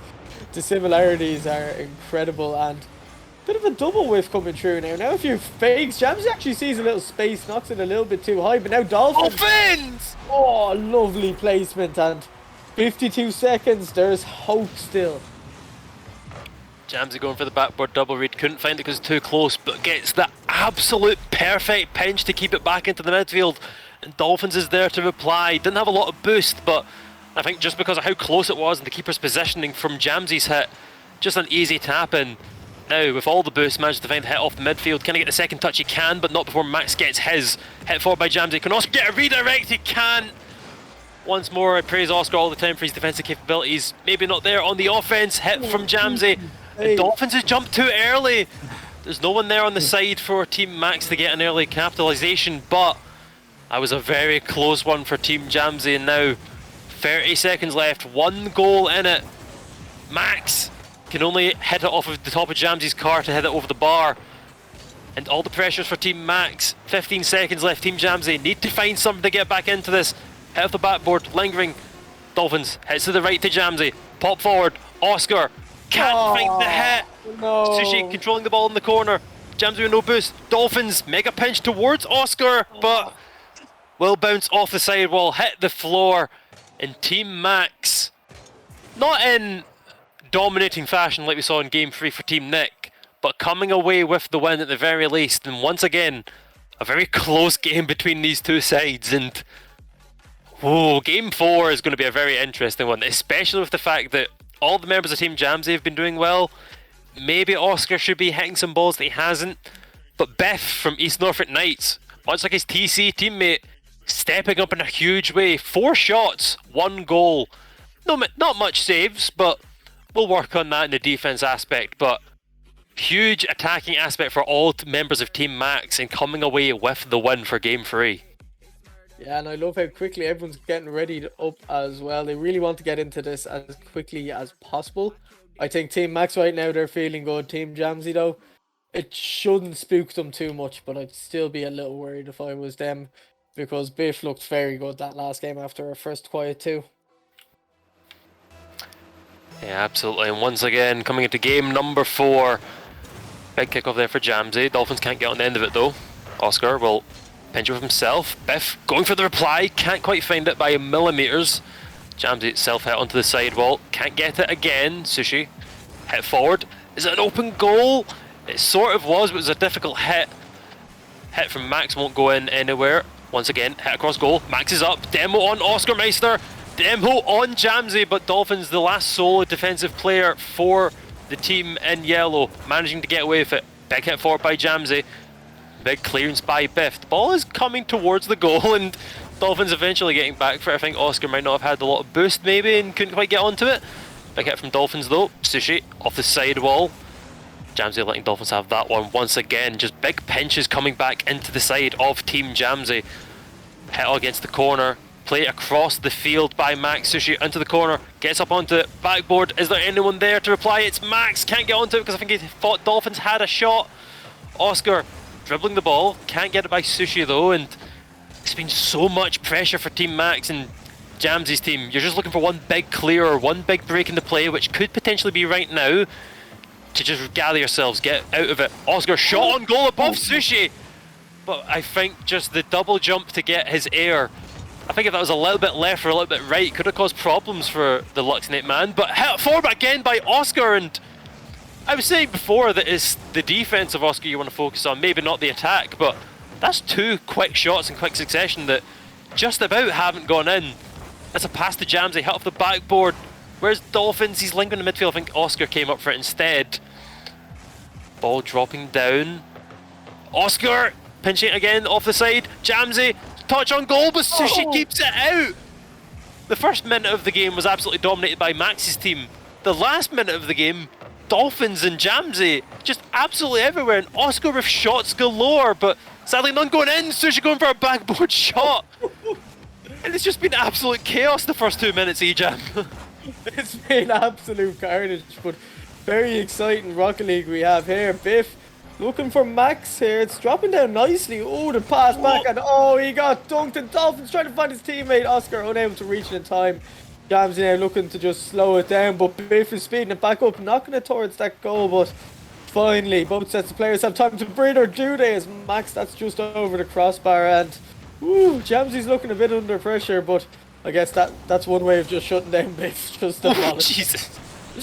That was a very interesting play between Jamsy and Dolphins. I think Dolphins coming out of the clearance managed to find Jamsy though, but the lingering ball will be cleared away by Max. Dolphins takes it in the corner, pop forward, can only find Max in the middle. Jamsy gets the 50 though. Sushi, all the time in the world, hits on goal. Oscar, easy save, but Sushi finds the demo onto the third man for Team Jamsy. Hit above the bar though. Oscar, hit forward. Sushi, what's it going to do if it plays it up? Oscar keeps it away for now. Managed to bait out a hit from Sushi. Biff carrying up the wall. Jamsy getting a bit of a 50. Oscar once again. Hit off the backboard. Big team pinch, but because it hit the ceiling, it's maybe not actually the hit the defense we're looking for. Is Jamsy hitting it forward? Oscar, it's up! It's in! Absolutely phenomenal pass from Jamsy to keep it away. Solo play up the wall. Delayed dodge to keep it away from Max. And Biff can't get the 50. Sushi can't get the read. And Team Jamsy, early goal, well, not early goal, late goal. With 1 minute 30 seconds left on the clock, they have the advantage. But we've seen before, Team Max can come back into this game. But they've had a lot more time to do it in the past. Whereas now, things are looking a bit dire with not a lot of time on the clock. The side in green need to come away with something here. As Jamsy controls the ball, hit from Dolphins. Can he manage to get a read onto it? He can't with the bounce off the bottom of the ball. Oscar though, soft touch, denied by Biff. And Team Max need to try and find something to come back into this game. Yeah, and they might find it here. Jesus! Oh, Zappa's getting very, very chaotic. Jamsy, low boost, just trying to slow it down. Knows there's only 50 seconds left in this game. We might be looking at, I believe it's the gentleman's sweep when you go 2-0 up, give them a game, and then just finish it off. I've not heard of that, but I believe it. It sounds like a term. It's the nice thing to do, just give them a game. As, oh, everyone's missing, what is this? And, Oscar, oh my god, Oscar, you've saved the wrong net, man! Save. What a save! Oh. Oh, I'm really hoping that doesn't come back to haunt them, but an absolutely phenomenal save for Oscar for the blue side, or the green side, sorry chat, forgot about that. However, time is running out for Max. Sushi goes for a bump on Dolphins. I think it was trying to be a demo, but I think the slight turn he made lost his momentum. Jamsey hits forward, finds Dolphins in the midfield, it's slow and Max gets the clear. Sushi hits it forward. Oscar, patient as the third man, keeping that ball from dribbling in. The ball is alive though. Biff, oh, untrusted by Sushi, it's a hit in! I was about to say that maybe Max shouldn't have took that away from Biff and could have caused issues, but... Oscar, why did you save it? Ooh, that's that's very interesting. The save from Oscar, no. and now the overtime in game 4. I mean, oh, no, not like this. Oh no. Ooh. Oh god. Okay, deep breaths, everybody. Okay. Ooh, good lord. Oscar, big clear from the back left to the front right, where Sushi will find a reply onto the ball. Not great though, as Dolphins charging forward. Hit up. Oscar jumps up for it. Soft hit towards goal. Dolphins gets a flick though, but nothing enough to threaten Max and Biff combined powers in the net. Jamsey though, popping it by, I believe that was Max in the midfield. Now has no boost, will be coming out. Dolphins not finding a good pass into the midfield either. Jamsey picks up the mid boost, coming forward. Can he get a huge aerial goal? He gets the direction but not the angle. And Oscar Meister, stuff hit towards Biff. Will bounce off the side wall. Dolphins with a big hit forward, keeps it away from Biff, but because he did so, lands to Sushi. Oscar bounce off the corner. Once more, Lux and 8-man pass at midfield, but no one is there apart from Jamsey. Gets faked out because I think he was maybe thinking Max or Biff would come forward. Oscar getting that miss, but Dolphins able to react. Maybe a call in the comms of "I've not got this, help." Manages to come away, equalise still. Oscar Meister plays it up into the corner. Max jumps up. Potential own goal! Oh, I think that was Jamsey not expecting that hit to go the way it did, but thankfully for him, it was the side of the post, not into his own net. In between the first minute of the game being dominated by Max, the next minute being dominated by Team Jamsey. Since then, and since overtime, it's just been a very close game, and overtime could go anyone's way. Yeah, it's so intense, and Max right now looking to do it all. Jamsey, massive save. Sushi though, that's going to dip. Oh. Jamsey quickest to react on that Jamsey side, and now potentially if Max doesn't touch that, if Max so crucial with that touch, and now a counter attack opportunity. That's on target. That's going forward. That's going in the net, and Max. Oh, I wonder how Oscar is feeling. His team could have won that 2-0, but because of that save, they end up losing 2-1, and Dolphins, he was helpless there. Max keeping it above him the whole time, and this is literally a series 1. All we need now is Jamsey to win it. Oh, that was quite tragic. The save from Oscar to lead to the overtime, and then also the slight mispositioning of, I believe, Dolphins coming from last man, was maybe expecting the ball to go to the wall, but it just stayed on top of Max's car. He gets a flick forward, and it's just too much for Dolphins to try and get back and defend. And now, as you say, we somewhat have a repeat of Series 1. The game wins follow it. Maybe not the scoreline of Game 3, it was a lot closer than expected, but Jamsey, Max. We now go into Game 5 once again, the decider, to see who will be the series winner. And if history repeats itself, it's looking like Jamsey, but the past 2 games, Max and co have looked a lot more comfortable than the first 2 games led to believe, so history might repeat itself. Max might break the timeline. There's only one way to find out, and that's by spectating the game in front of us. This is it. Game 5. Everything to play for here. Max looking to go 2-0. Jamsey trying to not go 0-2. It's going to be a good one. Max pop forward, but Jamsey's on the side wall. We'll keep it side wall-ish, and Biff can't really do much. Oscar, backboard hit towards goal. Max will comfortably keep it. Oscar though, bounce off the backboard. Biff and Sushi both going for it. That's one player's boost for two. And the pressure is on, but hit forward by Biff. Dolphins though, big clear. And Oscar steals the mid-right boost, so the pressure is still on for Max's team. The boost, the positioning. Big hit though from Sushi, could potentially break that pressure as Dolphins with a big 50. Sushi turns around, replies. 20 boost to spare as the ball bounces onto the backboard. Jamsey hits it forward, lingering in the midfield. Max up for it. Dolphins hit back forward. It's been rather ping-pongy so far as Dolphins goes for a 50 onto Sushi, can't find it. Hit onto the backboard, hit away by Biff. Max can't find the extra clear though, but Biff finds the double hit. Jamsey coming off the sidewall, doesn't have the boost to go for the goal, but it goes for the pass instead, and it might have been the better option as Dolphins is there to reply. Had just enough boost to get the correct position. Biff's under it. Sushi can't predict the shot from Dolphins.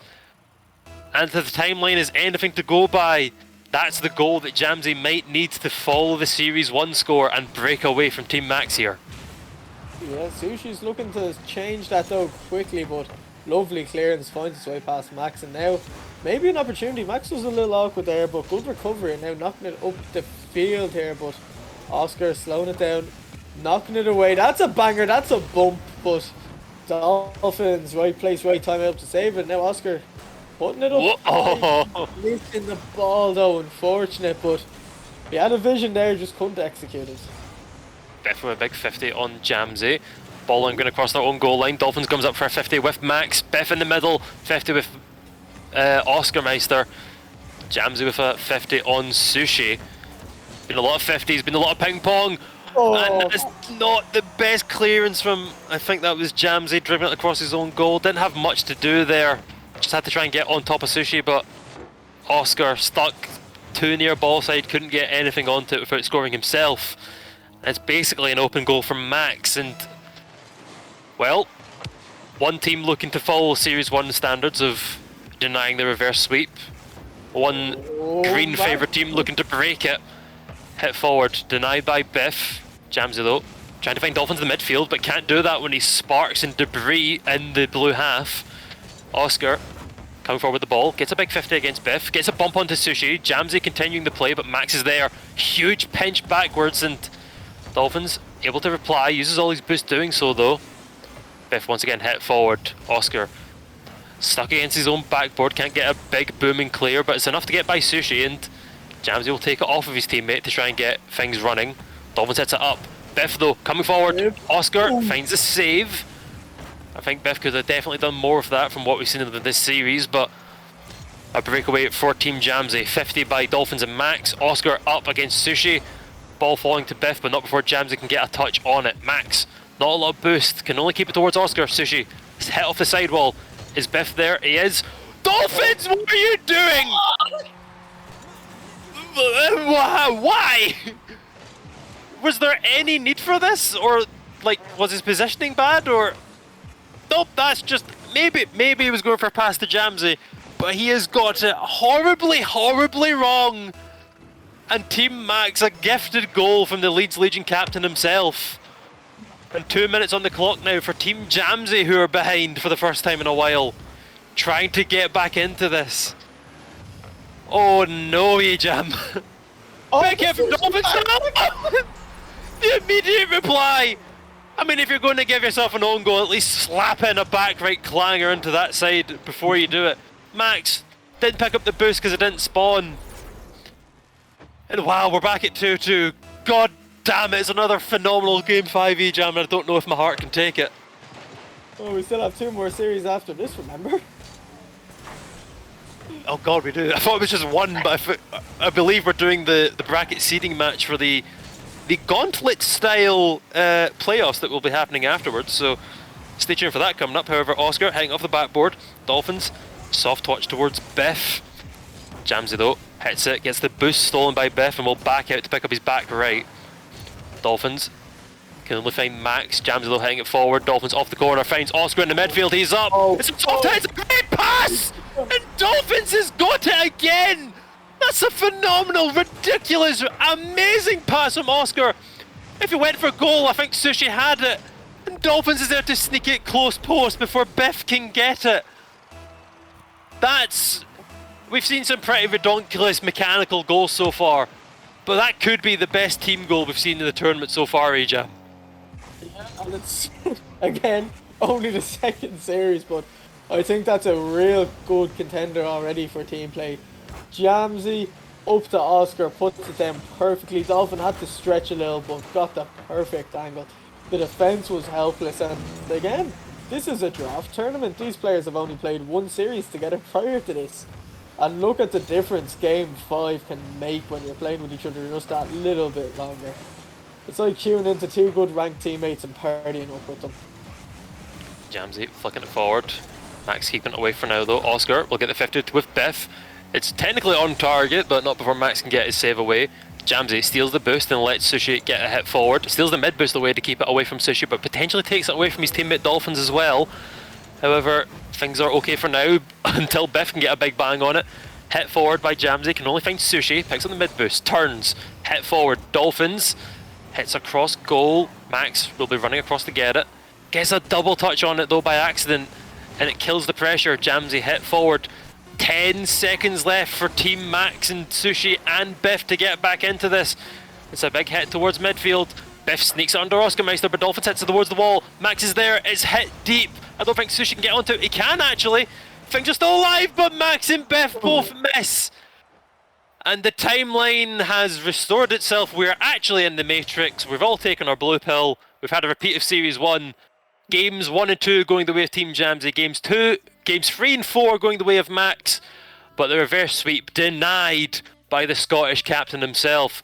And Dolphins with an absolute standout game with the 3 goals. 600 points to Oscar Meister's 250 and Jamsey's 230. Game 1 had 700 points, was double his teammates basically. And now the lower half and a bit closer, but manages to come away with the win of the series anyway. And as you say, Team Max freeing the team that they bet. Team Jamsey losing 1-3 to the team they bet. It's a draft tournament. Anything can happen. And that's 2 phenomenal series we've had the pleasure of casting, Ejam. It is, and of course there's still plenty of action to come. We're going to have a quick little break, and when we come back we'll be talking about that last series and bringing you some more action from tonight's event. See you soon.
I'm on my own, broken alone. I feel the rain crashing down. Hello, ladies and gentlemen, and welcome back to the HSR Twitch channel for the Fault Line tournament. Coming up very shortly, we have Team Nick versus Team Ruben, if I am to be correct. No, it's Team Ruben versus Team Turner. God damn it, I knew it was one of them, right? Anyway, Team Ruben versus Team Turner, one of the teams we have seen before. Team Turner winning their series? It was so close that I can't remember. Yes, I believe Nick got just about bet out, unfortunately. Yes. Yes, Team Turner currently have 2 wins. Their last game that we saw, that we didn't see off stream, they 3-0'd Team Gibb. So, went from a 3-2 to a 3-0 in the background, and then who knows what we're coming up to now. Ruben's team, on the same side of the group, also coming off with 2 wins. They bet out Gibb 3-1 compared to Turner's 3-0. And then bet out Team Nick 3-1 compared to Turner's 3-2. So, we have both teams playing the other 2 teams, of course, because that's how groups work. Turner having a struggle against Nick, but an easy game against Gibb. And then Ruben having a harder game against Gibb, but an easy game against Nick. So, once again, it shows that the draft itself is its own thing. The entire other aspect of it is this entire series is basically a game of rock, paper, scissors. You can have one team of ball chasers, one team of defenders, one team of mechanical players, one team of chemistry players. Anything can be anything, so results are kind of just as they are. We can't really base much on them. What we do know though is Team Turner and Team Ruben, both 2 games apiece, so the winner of this will take the top spot in their group, the second of which will go down to second, so a respectable result for both teams, but one of them looking for the bragging rights over the other. And the winner also going to that matchup next on stream against the winner of the other group, which will determine who will have a better seed for tomorrow's action. So honestly, quite an important game to win, but obviously you're still going through regardless of if you win or loses, assuming results go your way, which I think they will. I think these 2 are guaranteed to go through. It's just a case of someone has a big opportunity here. If they win this series and they win the next series, that's going to be a massive advantage for them in the bracket. Absolutely. So, to recap, Team Turner, we have Turner, the captain of Wyke Esports. We have Sam, the standout player for AJSB at LAN, and Stu B, the up-and-coming Luxonate replacement for the 2 dropouts of Sushi and Awesome. On the other side, though, we've not seen anything of Ruben, the team captain, I believe, of the Ferris Esports. I know Haza is obviously their main point of contact. I think Ruben's the in-game leader, shall we say. And Invert, the secondary Wyke man, going up against Turner, so an interesting one to watch. And Forks. No, not Forks, I read that wrong. Matt, who is not a member of a team in the BEC, but is a student for, I believe, Wellington College or High School? He's somewhere in Wellington, I remember that. So, he's a well-known player in the HSR scene, played a lot of 6-mans, but sadly no one would have seen him on any of our previous tournaments. Maybe Wash if he was a part of our team. Anyway, 2 very solid teams, Ruben and Invert and Matt, all great players in their own right. Turner and Sam, maybe just that little step above them, but Stu B needing to hold his own. We saw that he can obviously do it against Nick's team and has his standout moments. But again, this is going to be very much a test for him to see if he can keep up with the level of player we're going to be seeing. And the game will be starting very shortly. So, Ejam, from those players' names, of course, we've seen Team Turner before. Do you remember anything from Team Ruben at all? No. Fair enough. You remember Invert from Wyke, surely? I remember Invert. Invert, and Ruben is starting to slowly come back to me. And in fact, Matt 420 as well. They're all very familiar names. I'm just trying to remember. Invert's the one to me that I believe is the best player that I remember from what I've seen. But obviously Ruben being the captain. But for now, it's going to be interesting who's going to show up. We saw Turner earlier pull off a reverse sweep. If anything, today it's going to be a 2-0 lead, then the other team's going to come back, and then it's all going to fall apart in Game 3. Game 5. The very gentlemanly reverse sweep of... Not reverse sweep, the very gentlemanly sweep of giving your opponent... Taking 2 goals... That's not even a gentleman sweep, it's the opposite. It's giving 2 goals... A restart. Giving It wasn't even giving. Oh, full restart, shut down the computer, turn it back on. Winning 2 games, giving your opponent the feeling of the reverse sweep, going, here you, it's almost there, and then snatching it right at the end and just saying, no, absolutely not. Our win, back off. Very, very rude plays by Team Turner to steal it in Game 5. The hopes and dreams of Team Nick unable to do so. However, fresh start, 2 series in the bag for both teams, both champions in their own right. Now coming in the final group stage series of the game before we get on to the reseeding match. And yeah, not seen anything of Team Ruben just yet, and they've got a lot to impress. We know that Ruben, Invert and Matt, great players in their own right. Let's see how they can manage against Team Turner. Ball hit forward, Invert with an open goal, and I mean, if that's going to be the level of play that they're going to bring to the field, then I think this will go very easily. Turner hitting it forward, Matt hit off the backboard, and I'm not sure who I saw flying across the green-sided box, but the third man for Team Turner was in Valorant or something. I don't know where he was. Valorant of all places. He definitely wasn't here anyway, and well, if today's taught us anything, whoever wins the first game will end up winning the series. So Ruben's side isn't quite comfortable at the moment, but still over 4 minutes left to go in this game one, which I'd expect will be another best of 5. They haven't disappointed today so far, but again, we haven't seen Ruben. But both these teams now already having 2 series played will be well warmed up with one another, as Invert almost sneaking it in. Turner was caught there on a very weak hit, but now looking for the defenders, actually gets one in the end, allows Stewie 0 boost though, couldn't make it happen, but it was nice there from Turner. But oh, Sam, Ruben picking up a nice save there, and Invert knocking it forward, Turner clearing it off, and honestly, nice bit of action from both green and yellow sides of the pitch so far, but crucially Ruben still has that goal lead. Absolutely, and I've just remembered an interesting story time, but obviously we are in the middle of a game, so I'll save it for the scoreboard after this if I can remember, or if not, Ejam, you can remind me. However, we are in the here and now, and Sam hanging up the wall will get hit away by Ruben, falling back onto it, gets the ball, bends up the crossbar, hits it back in. And a very solid performance there from Ruben, just soloing himself, jumps off, gets the 50, misses Turner, and taps it in before Sam can get back onto it. And that's a very promising performance for a team that we haven't seen yet. Their captain is definitely on form this game, shall we say. I think that's an understatement on how well Ruben is playing, but winning out in a 50 allows Matt now maybe an opportunity, can't quite find it in the end, but Invert's down quickly. Turner picking up the save, but Team Ruben at the moment, they're looking very, very dominant, while we saw Team Turner almost click instantly in that first series of today. So right now these teams, well, they need to maybe step it up a little bit, especially if you are Team Turner. Don't allow Ruben to run all over you, because I feel like if Ruben can get another one, potentially they might just run away with this game, but crucially the crossbar saves them there. And honestly, I think this game at the moment, if Team Ruben gets the next goal, I think it could be a 3-0. We've yet to see Turner play from behind, but Ruben, they're definitely looking way stronger than we saw Team Turner earlier.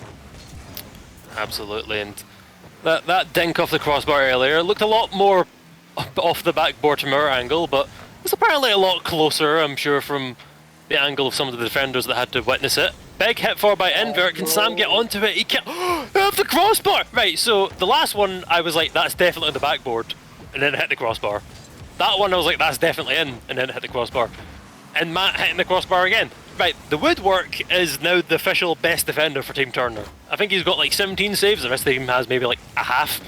However, Sam, with the assisted save from the crossbar, later on, slapping in a quick goal. Ruben, after a phenomenal solo goal earlier, gets it by Stu B, but it's a pass to the midfield, and Sam's there to slap it in.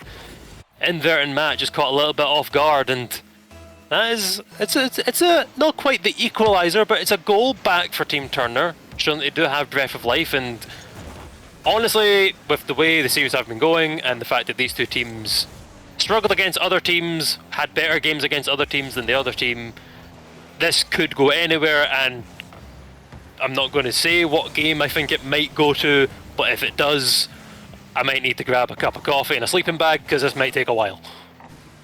Yeah, this could take a while indeed, but both these sets of players, well, you know, they're warmed up now. I can't emphasize enough. Experience is everything for these teams, especially the teams that won their series 3-2. Oh, That's an Stubby. extra 10 minutes playtime. Stewie, Uh-oh. close, but not close enough, and that's a bit of a banger. But Turner, not the best clear, and it's an open shot, but invert, not quite able to do anything. Tries again. Oh, bump on the now, keeper! And I think that might just be game. I mean, the pass from Stubby, what to take it away from Sam, wasn't great. Then took it again to take it away from Turner, wasn't great. And then there was a bump on Turner, which obviously he had no control in, but in the grand scheme of things for his team, wasn't great. So just a whole bunch of stuff that wasn't going the way for Team Turner there. And then a hit on goal, and it's a demo, and it's an absolutely disgusting explosion.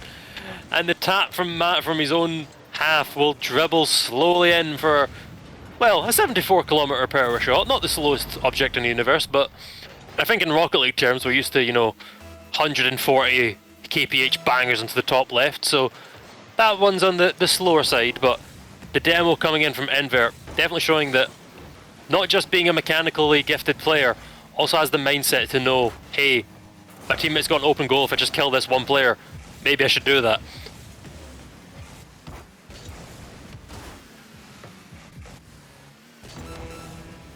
Oh, and we're back. Sorry about that. Nothing much happened while we were gone, just a bit more action. But honestly, Team Ruben, very dominant game one right now. Might just make it 5 here invert, unable to just dunk down on Turner. And Turner looking to do it all here now, but Matt, nice little touch, takes it away. Actually comes back to haunt them, but Matt, big save in the end. And now the clock's dead, so it doesn't really matter if they score here. It's too little too late, but invert gets it out and looks like the ball's gonna maybe stay up 1 or 2 seconds longer. But there we go. GG Team Ruben, dominant game one. So, timeline standards, game 2 is going to be close, game 3 is going to be dominant for Turner, game 4 is going to be close for Turner, and then game 5 is going to go to Ruben. I'm not a betting man, but that's just apparently how the gods have decided it shall go. Also, my quick story time. Before the tournament started, when we were setting up the games, and we were choosing obviously which team we had to focus on, we had to focus on one twice, and we had to sadly not catch someone, which is Gibbs' team, and also I believe another group of games from game 1. Anyway, I chose Team Turner because they have Sam and Turner on them, and in their group they have their current game where Turner was going against Invert, and the first series where Sam was going against Nick. So trying to get those little inter-team rivalries going, and I mean, personally I think Series 1 proved rather fruitful for the endeavour of the game that I chose, so pat on the back for me. That was a pat on the chest. Don't know my back from my chest, that's classic. But yeah, game Series 3 is now between Turner and Invert. One of their captains standing up as strong as he can be, but falling a bit under the pressure of Invert and his captain of Ruben and side teammate of Matt. So, as we've seen with the past matches, this could be a very close one for Ruben if we're following the timeline. Or, as you said, it's been a very dominant performance in game number 1. Both teams should be fully warmed up by now, so this could be another stomp for the side in green here. Yep, but then we see the yellow side pop off in game 3 and 4 and ultimately lose game 5. And, well, yeah, there we go. You see, history is repeating itself. Ruben's team is going to win this game, lose the next game, lose game 5. History really is repeating itself, because I remember for Team Jamsey they scored a 3-second kickoff goal, and they have a 5-second one. I mean, yeah, you know what, we can just call today off. We just need to see that game 1 of the next series to find out who wins overall. Because whoever wins the first game wins the series. As you can see right now, Ruben's dominance right now, knocking the ball around Turner's box. But they finally get it up, and now Turner looking to level the score here. Good backboard defense coming out from Ruben, showing why he is a captain. But Sam, we saw Sam make some very special plays in that first series of the game, especially the winner in game 5 with the pass down. But honestly, right now it's not looking too good for Turner. They need to start finding goals. They got one last game, but then they were just completely dominated till the end. They conceded first early here. Still 4 minutes, but that's a quick Ruben! Very Very close attempt. Sadly denied by, I believe, both the backboard and the keeper. But a fantastic attempt just to show that there's a reason his team was so dominant in the last game, and it may be to do with their captain, especially after his solo goal that we praised him on. Then had a little bit of a unfortunate pass to one of the other team members in the midfield, but Invert pops it forward. There's no reply though from his teammates. They were both backing out, playing a bit more defensive, so the ball will once again fall to Team Turner. Ball bouncing off the corner, lingering above the goal. Matt, a little bit slow onto it, and Turner is able to get it off the backboard. Stu B is up and manages to snipe it into the top left. Again, in a similar vein to Ruben's unfortunate... Actually, I see what happened. It's a beautiful 50 from Turner, actually. And then snuck just under the crossbar and just above Invert to equalise for his team. So, I mean, we know the timeline. Unfortunately, it's going to be Ruben sneaking away with this one. But it's good to see Team Turner equalising, at least making it close. And who knows, maybe they will find a lead in this game and maybe take it. The odds are against them based on the previous results we've seen, but anything is possible in Rocket League, and definitely, absolutely anything is possible in Fault Line. Yeah, but unfortunately history's been repeating itself so far. 2 out of 2 series at the same scoreline. Imagine that. We have 2 series to base off, but ooh, Stubby was looking to break the curse there, but honestly right now it's looking like Team Turner might be the one to score next. They're enjoying possession here, but oh yeah, there we go, Stubby. Just on cue. Lovely finish. Again, just... I mean, I'm not sure if leaving the ball was a better situation, but definitely the hit that Ruben got wasn't exactly great, I would say. And again, Stu B in the responsive angle for those hits.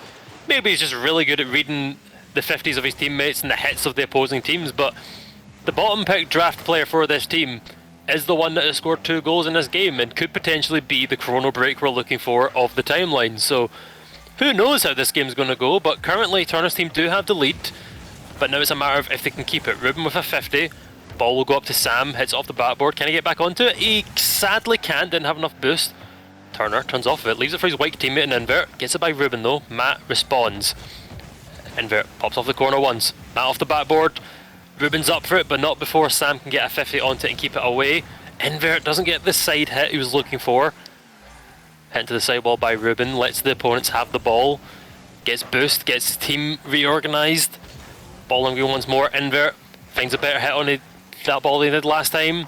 Matt bouncing off the corner. Turner hits it forward though.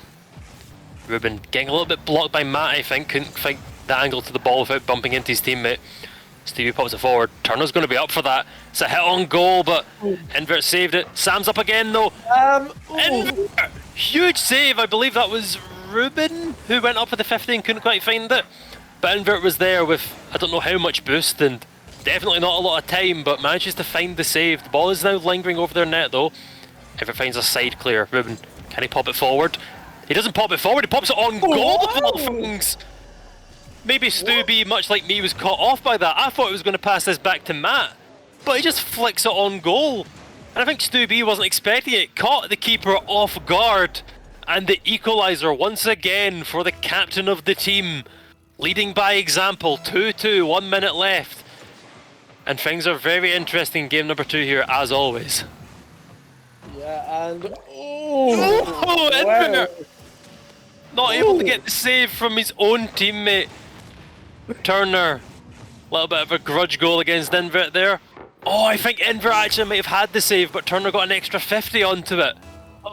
Phenomenal game sense to carry onto the ball, and just like that, a phenomenal goal from Ruben, leading by example, followed by another captain goal on the side of Turner. 1 minute left, 1 goal needed for the side of the Greens. And Ruben, captain v captain, huge save, but it's a big dominant 50 by Sam. Ball's lingering back down, hit by Matt, bouncing off the wall. There's a hit by Ruben to keep it away from Turner. Stu B can only find Invert. Bouncing off the wall, Turner once more off the wall, but this time in favour of his team. Will fall up the wall, Stu B, ball lingering across the goal. Invert pops it out, bumped by Stu B onto Ruben, that could be very crucial. Matt misses the goal, or the hit even, but Invert both players missing the 50 on each other, potentially both thinking the other player has this, I don't need to go, and then neither one getting it. No, 20 seconds left on the clock. 1 goal needed for the side of blue. Sam and Stu B having a bit of an argy-bargy. It's a hit on goal, it's off the post and it's in! And with 11 seconds left, the timeline does seem to be broken for the first time this tournament. Game 2 will not go the way of the winner of Team 1, or Game 1, sorry. It will be an equal series going into a best of 3, unless Team Ruben can snatch away 2 goals in 10 seconds. Timer tickling down, Turner hits it up just for good measure. Ball is long gone, and as we said, as the first time that Game 2 has not gone the way of the winner of Game 1, Team Turner take Game 2, and once again the series is very close and very interesting. Yeah, history has been broken for the first time today, and look at this, everyone getting ready so quickly there, almost. Nope, never mind. When I saw the ticks from Ruben's team straight away, I was like, oh, they're ready to maybe pull the series back, but right now, honestly, good comeback from Team Turner, especially Team Ruben. They were so dominant in that Game 1, but now it's Team Turner's shot to go back at them. And Game 3, again, it's just going to be a 50-50 on who wins it. Both teams look so dominant in their wins, but momentum obviously with Team Turner right now. Let's see if they can carry it on. Yeah, I know that goal number 1 for Team Turner came the way of his 50 that landed to Stu B, but goal number 2 came from the mistake on the wall by Ruben. And that's the same goal that Team Turner got in game number 1. They obviously didn't win, but it shows that Ruben is potentially a phenomenal player in the offense, but I wouldn't dare say he's a bad player in the defense, but there's been some very costly mistakes by his hand, and that is a very costly goal from Stu B. Obviously not his own fault, but Invert just getting an absolutely thunderous pinch against him, and sadly the ball bounced. I was looking for the speed of that, 83 kilometers per hour on the bounce, so possibly plus 100 on the pinch itself, and just, I don't know, maybe there's a slight fault to be had at Sam and Turner of not being in the correct angle to respond to that, but I don't really know if you can blame them. And once again another pinch, this time in favour of Team Turner, slightly going wide of the post. So not only the break in history, we're also seeing a lot more pinch attempts and goals coming out for these two teams, so maybe we're seeing something fresh and exciting for the past 2 series of somewhat similar Rocket League we've seen. It was absolutely great games, but maybe a little stale by now, and could be something coming fresh from these teams as Ruben hits it forward. Can he get it mid to Invert? He goes for the shot actually, which I believe Sam will be able to save. I think he maybe should have been looking for the pass mid to Invert there, but life goes on. Sam hits to the sidewall, gets a 50 with Invert, ball up. Turner and Stubby both going for it. Sam has to dink it just away from the midfield to allow his 2 teammates that went for that aerial back. Invert needs to try and beat the keeper, but doing so misses. Him to the backboard, Stubby hits it up. Sam once again doesn't find the hit though. Matt playing slow, leaves it for Turner. Invert though gets up to keep it away for now. And it's just been very dominant pressure, and to be fair, other than the pinch goal for Team Ruben, it's been mostly favouring Team Turner in the offense. It has, as Turner looking for huge bump here, and oh, that was beautiful from Turner. Misses the shot, did not give up on the play, and just absolutely went for him. What a finish, what a lovely awareness coming out of Turner there to tie up this team. On his own Wyke teammate of all things. How dare he? Absolutely disgusting behaviour, and we love to see it. It's what Fault Line's about. It's about separating teammates, breaking bonds, ruining friendships. You thought that Monopoly was the ruiner of friendships? Nah, it's Fault Line, baby. Here we are. Stu B can't find the hit against Matt. Ruben coming forward, gets the 50 with Turner. It goes sideways though. And now Invert playing it forward. Turner will take it up his own backboard. Plays it slow actually, and could potentially come back to haunt him as Ruben gets the 50 onto the sidewall. Whoever the last player was for Team Ruben not coming forward, I believe it was Invert. Good clearance though, Stubby hang it high. Invert's up. Big bonk forward, but no teammate there to respond. Matt hits it up. Ruben jumps up. Trying to get a hit as Stubby, but can't do so. Ruben! You disgusting boy, trying to get on target, and it actually comes to a goal from Invert. But that all came from Ruben here. Almost scores himself. Sam gets the save, and it's just a bit of a... Oh, the 50 against Turner and Invert. So from being bumped previously by his teammate, Invert says have one of them and responds in his own right against his white captain. I mean, I'm not sure if the Nick versus Sam war was going on in series number 1, but Invert and Turner definitely having a bit of an argy-bargy here in series 3. Yeah, definitely. I mean, that's what you love, you know. Obviously, you want to succeed with your teammates, but when you come against them, it gets personal. You know, no other player is better than your own teammates, and you want to have that grudge matchup. You don't want it to ruin the friendship, but oh Huge my bump god. again! Was that Turner and Invert again? Please tell me it wasn't. I can't quite see. Oh, that's Matt, so it must have been... It was Oh, wow! QB sent Invert packing, and the series is all tied up again. The game, I should say. Well, series as well. Series game. Everyone's a bit tied up now. And a bit more so from the defense of Team Ruben, thankfully getting away with that. Pass from Invert to Matt to Ruben. But it's a huge stop by Sam because I think Ruben was eyeing up another sick team goal. Sadly getting denied. Stubby taken away from Turner because he was slow on the ball after his touch. Ball hanging off the ceiling. Turner keeps away from Invert. Sam is at midfield, only as far as Matt though. Ball will be lingering in the air.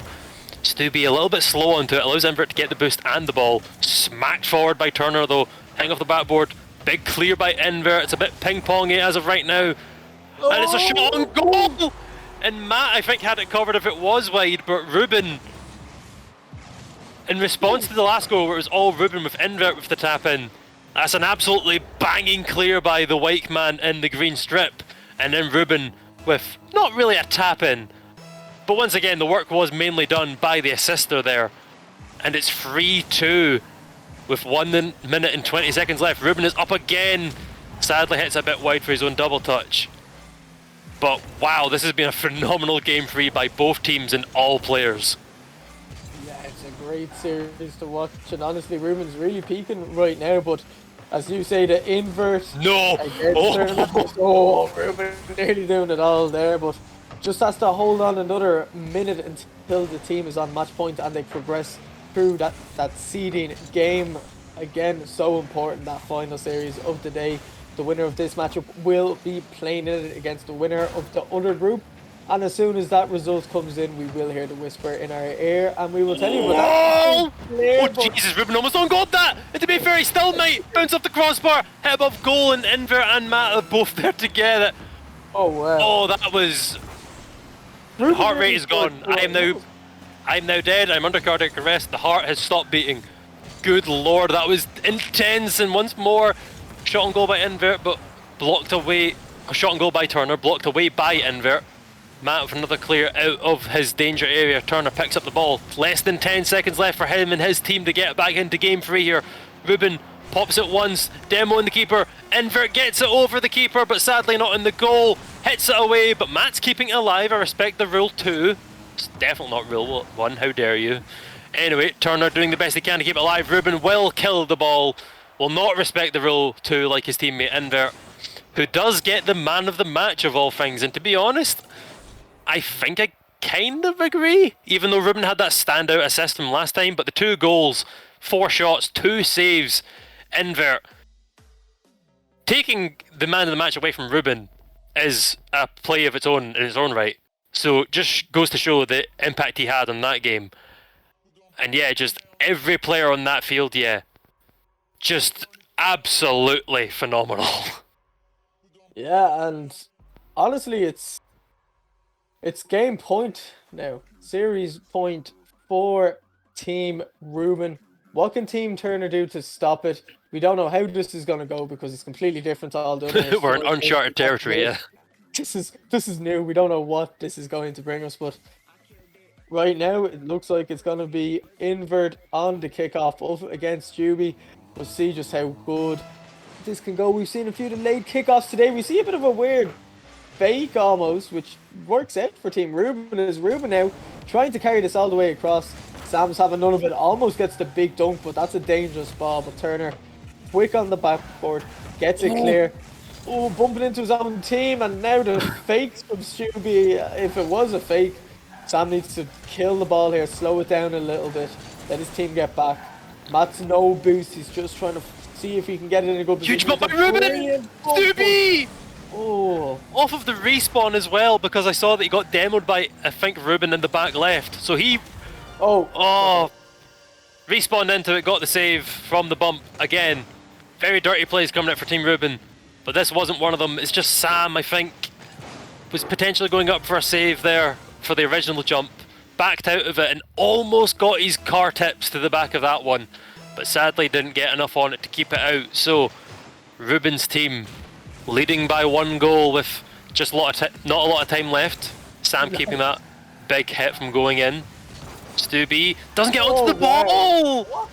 Okay. No! I think Matt and Ruben had a lot of faith. What am I talking about? That's the other team. I think Sam and Turner had a lot of faith in their teammate hitting the ball there. But I don't know if he was trying to do something fancy, fake out invert, just read the bounce off the wall wrong, but he's got it all wrong and it's just fallen to invert for another goal. And well, I mean, there's Sam in response. Absolutely phenomenal goal. Pops it to himself, jumps up. Matt can't get a good 50 on it.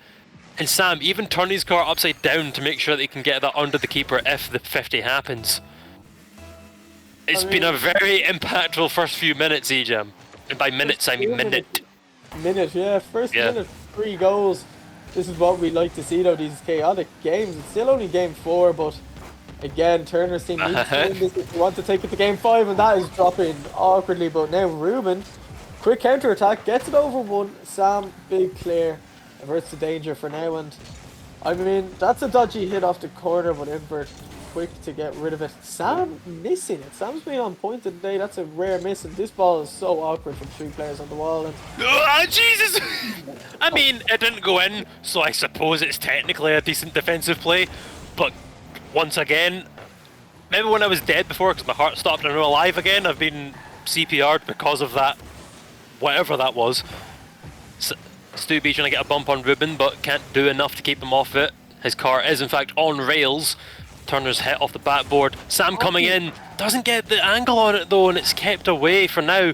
Stubby hits it on goal though, kept out by Invert, bounced back to the midfield. Matt isn't on it properly, but it's good enough to fake out Invert, and good enough to respond to Sam's 50. Invert beat out by his teammate Turner. Ruben heading it forward. Sam had too much speed going left to try and get a redirect on that, but it's a hit off the backboard. Turner can't find the angle. Stubby can't get a shot on goal due to Invert. It's a demo by Ruben to deny the pressure for now. We'll pick up the pieces as Stubby gets a 50 into the sidewall. Matt plays it forward. I2. Ruben once again going for that flick goal, but sadly it was not enough to get it by Turner. And a shot into the bottom left will be defended by the yellow striped captain. And again, there is 1 goal difference, but these teams are so together. There's a huge miss from Turner that almost leads to a goal by Invert. Stubby doesn't have the boost. Oh, good lord, EJam, what a game we're having so far. This is stressing me out, I'm sure it's stressing you out. I sort of want to see this go to game 5. It feels like the series is over too quickly if it just ends here right now. 3 goals in the first minute, and it's just been dead since, but both teams defending well, stopping them from going down. And it's a great performance from both captains right now. They're throwing everything they have. Here's Ruben. No! Oh, misses the double touch. Stubby, nice 50 win actually, but it's going to be collected by Matt, who has a little time. Gets it over the captain. That's turning out the picture. There's still Sam and Stubby to beat though. Flicks it over 1 more and nearly dunked Stubby, but a massive save. Knocks it high, and that's knocked back. Another one! Stubby, brilliant save. Here comes the 3rd shot. There's no power behind it, and pressure. They're finally getting rid of it, but they're low on boost and they need to reset quickly before this next onslaught of attacks come. Good clearance by Stubby, but will fall to Matt, who also picks up the boost on the spawn. That could be very crucial, but a huge clearance by Turner buys enough time for his team to get back into this. Ruben popping it up. Stubby, soft touch. Sam with the shot, but it's right at Invert. That was a phenomenal pass from Stubby, but sadly nothing comes of it. And Team Turner are still down 1 goal with 1 minute. Ruben hanging out to the sidewall, Sam's up for it. Soft touch to himself, pops it mid. Stubby not at the right angle, but Turner smacking it deep. Sam coming off the sidewall, can't get the angle on it. Ruben keeps it away from Turner. To Matt, hits it forward.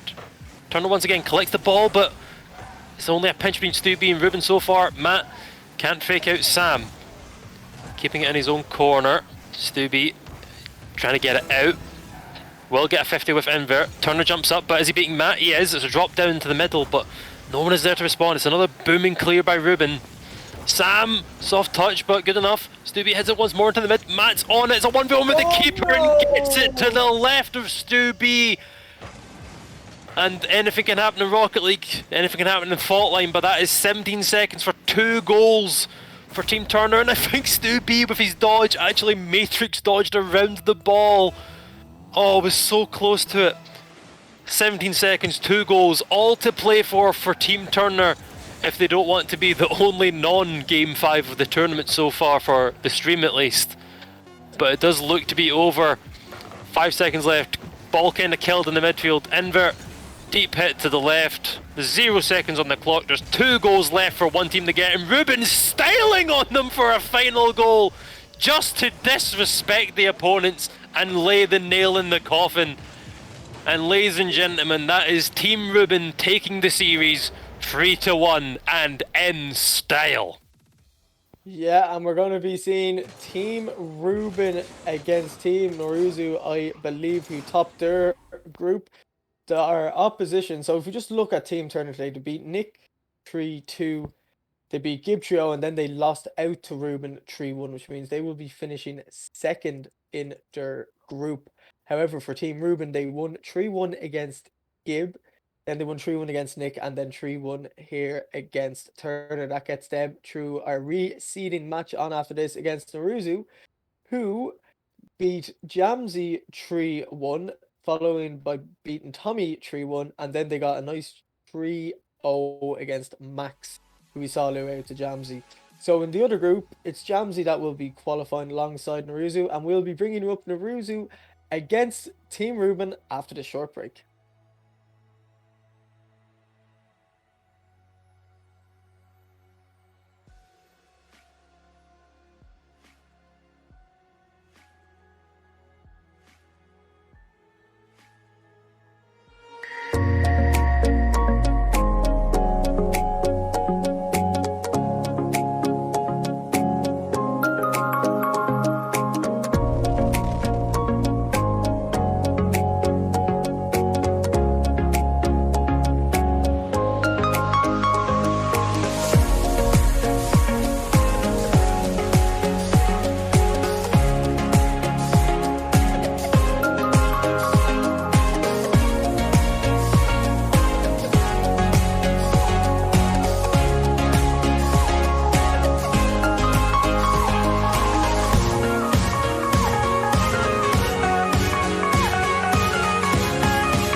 I'm on my own, broken alone. I feel the rain crashing down.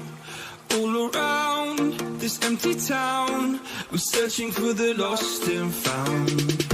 But you don't care, you're unaware. Keep moving like the scars aren't even there. It's in the air, like a blazing flare. Just stare, cause the flames will burn us. I thought you were the one for me. That's why I gave you everything. Held you close by the stormy seas. Oh, you meant the world to me. I used to kiss your head when you cried for me. Hold your hand while the pain was over. Keep you warm by the roaring sea. You meant the world to me.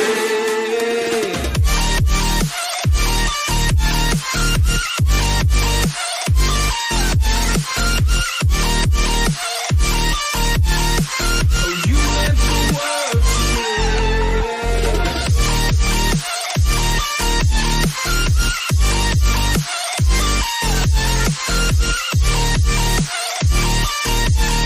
Oh, you meant the world to me. My darling dear, you're never here. When I'm in pain, you hide and disappear like shadows in. Hello, ladies and gentlemen, and welcome once again back to the High School Rocketeers Twitch channel for the Fault Line tournament. We've seen the group stages, or at least, well, 3 series of them. There's been quite a few games going on. And coming up very shortly, we have the seeding match between the free wins team of Group A and the free wins team of Group B, which is Team Ruben, who we've seen a lot of, and Team Naruzu, who unfortunately we haven't seen anything of. But now, they've got their time in the spotlight, they've got time to show why they won their group handily, and they're going against Team Ruben, so definitely we've seen from their performances they can take down a Goliath team such as Team Turner, who were 2 wins and 0 losses before they matched up against them. So it's going to be a very interesting one in just a short while when this game gets started. It will be, and honestly, you know, I'm interested to see just how well Team Ruben can do. We only saw them once and it was very impressive, but now they're against another team who we haven't seen go 3-0 as well. So both these teams obviously yet to lose a series today. One of them will go 4-0 today, the other will go 3-1. Still great records, and they'll still have very high seeding positions tomorrow. But one of them will be ahead of the other, and in about half an hour or so we'll know who that is. Absolutely, and I think based on the teams, obviously Ruben's team has Ruben himself, who we've seen popping off many times, and very much doing the same, and also Matt, who had a few moments and was also a very solid third man. Naruzu's team, captain of Farnborough Condors, who lost out in the semi-finals of Div 1 to Luxonate, who went on to qualify for LAN. We also have Ihane, who I believe plays for GCS Owls, if I'm to come off the top of my head. Looking at the voice chat he's currently in, yes, he is. And Vilas, who is an up-and-coming student at Leeds College, so he'll be teaming up with Dolphins in the future. And I believe he's well known in the IEL scene as a rather prolific player, and I don't think many of the upper captains maybe knew that and didn't pick him, but I think Naruzu's actually stolen himself quite a valuable pick here, because I believe he is very highly rated and ranked, and might be quite the issue for some of the teammates that he'll be going against. But who knows, that's up to him if he wants to show off all of his skills or take this a bit easy. He has just scored a wonderful goal in the training, so we'll have to see how that goes. But yes, I think this is going to be a very interesting game, no matter the circumstances. And with the way the timeline was obviously broken by Ruben's team, so he might do it again. But the last 2 series was a Game 5. This might be the same. Might be here for a while, who knows? But, I mean, I suppose there's only really one way to find out, Ejam. Yeah, and as we wait for all of these players to ready up now, fortunately you know Naruzu's team better than I do. I actually don't recognize any of the names, but the point you made on IEL teams, I mean, yeah, I think that's a real steal in the draft when you have someone playing a lot of tournaments like that, where they're sort of thrown into a team, so he'll have experience there, and then obviously as the weeks go on in IEL, you become more acquainted with your team. they've only had 3 series together today, both of these teams, but they're looking very good already. So it's going to be interesting now. Will we see Ruben be dominant like they were last series, or is Naruto just going to run away with it with that nice steal that they got in the draft? Yeah, as we said, we'll have to see all the players are ready. They'll now be joining the teams, and me and Ejam will be sitting comfortably. Well, we'll sit comfortably for now until there's absolute bangers of games, and we're going to be coming dead and then coming alive and then doing backflips in our chairs and losing it. But for now, we're somewhat calm after the past series we've been having. However, yes, just moments away from the kickoff. All the players are on the field. Violus against, I couldn't quite see who it was on the diagonal. It's Matt. Going to the right hand side where Naruto is already there. Hit forward on goal. Ruben gets the save. Pop forward. Violus not onto it. Enver is. Can he get the double onto goal? He can! And that is a beautiful opening for Team Ruben. Yeah, just popped up lovely to Invert, the defender. Misses it there, and just a nice little double tap. Well, no, Invert just makes them look easy. That's the sort of talent this player is. Absolutely. So, once again, a very quick opening for one team. Violus, of course, we highlighted him as an IEL player and potentially a steal pick from Naruto, but not the best hit on that clearance he was previously going for, as Will managed to find his way onto that one, gets a 50 with Matt as well. Ihane for GCS Owls. I remember GCS, I don't think were a standout massive team in the BEC season, but I remember watching them play, and I remember that GCS had very surprising gameplay considering I think their ranks and also their positioning in the group stages. So kind of like the East Norfolk Knights, I suppose, where you kind of just scrub off their team. They're not really one to watch in the BEC, but they clearly have interesting players, so up to him to show up in this game for his team. However, Matt will be popping forward. Violus popping it back towards mid. Ruben hit on goal but saved away by Naruto. Enver pops it to himself. Can't beat out Violus though. Matt off the sidewall. It's Ihane though. Ruben manages to clip the save. Ball now coming back towards the side of Naruto and his team. Violus will take it off the sidewall. Dodges into it. Can't get a flip reset or a really good 50 into the ball. Will land in the ceiling though. Naruto hit towards goal. Hit away by Ruben. And again, other than that one goal, which was an absolute beautiful setup by Ruben, great solo play by Enver, it's been a somewhat equal game since then. It's always equal games with 1 goal differences. However, there's Violus sneaking it under. I believe that was Ruben going for the save. Just couldn't quite get it. And well, I was saying the game was equal. It's a lot more so now, is Ruben going for a high save against a low shot. And 1 into 1 does in fact make 2, and that is the goal that Naruto and his team were looking for. Yeah, and Violus again looking to make something happen, but Ruben clearing it out in the end. The lovely little clearance there. But now looking invert back to Matt, looking for the bump, but Ian just makes it in the end. But the onslaught continues. Violus with the clear this time around, and looking maybe a pinch on Naruto almost, but Invert's there to save it in the end. And both teams enjoying their fair share of pressure here, but Invert maybe just what? I thought the defense had the opportunity to clear that, but they just let it roll up the post, and I really think they could have avoided that goal going in altogether. A bit of a mistake there in the back, but Matt capitalising on it. Yeah, I couldn't quite see who that was. I believe it was Violus going for what he expected to be the hit from Invert, but the fake just means that he's missed his save and it's an open tap in from Matt. So once again, the two teams seem very evenly paced, but one error in the defense and the other team takes the lead. Pop forward, Ruben onto it, hanging it to the corner. Can't find the double, or can after Violus' hit actually. Naruto keeping it slow in the corner. Hit by Matt though. Violus solo dribble. Transitions into an air dribble to keep it away from Invert for now, but will find it eventually. Has no boost to challenge Naruto in the wall. Matt up for it. Hits it sideways. Violus on the wall. Hits it onto the backboard. Ruben though getting the clear away. Naruto shadowing Ruben a little bit. Ball stopped dead. Now once more picked up by Invert. Hit off the backboard. Violus hits away. Finds Ihane of all people. Pop forward. Ruben keeping it into the midfield, which actually could cause detriment, and it will. I think he should have just let that go here. I don't think it was on target. It wasn't. He could just let it bounce into his own corner, but the pass to Naruto. And we said before in the last series against Turner, that seems to be a real issue for Ruben. He's caused some absolutely wonderful assists and goals, but also seems to be just not quite there in the defense, just causing a few errors. And that one will not sneak into the bottom left, but the reply well. Naruzu and his team finding two in quick succession, and from a 1-goal lead for one side falls to the other. And Matt just going a little bit too close to the middle of the goal rather than the near post, and the lead is found by Naruzu and his team.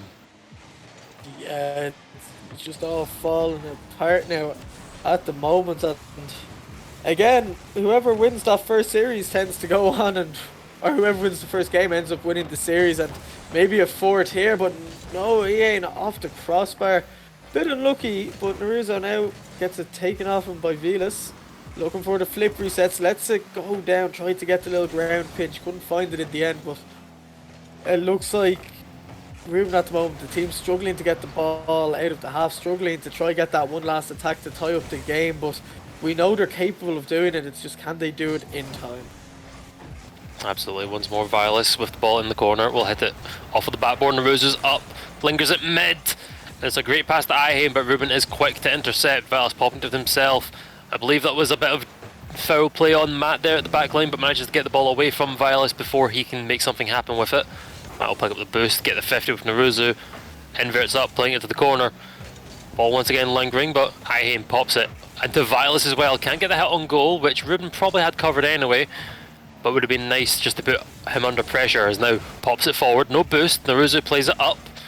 Vilas coming to take it away from his captain as well. Might not have been as necessary as he might have thought. But Ihane, a little bit of a solo past himself, hits towards goal. Invert keeps it away, steals the boost. Fake by two players. Vilas popping off this wall to himself. Goes for 50 with Matt. Links in the midfield, but Naruzu's back in the defence. Plays it back to him. And I think, yeah, the demo coming off of Vilas, so Vilas did not in fact hit that back. Vilas will pinch it with Ruben backwards. The side in green needing one more goal with 5 seconds left. The ball lingering in their own box. Vilas bouncing off the backboard as well. Matt potentially going for an own goal if he actually hit that. But the game will stand at 3-2. Team Naruzu take the win. And yes, Vilas getting the MVP performance, but only by 5 points.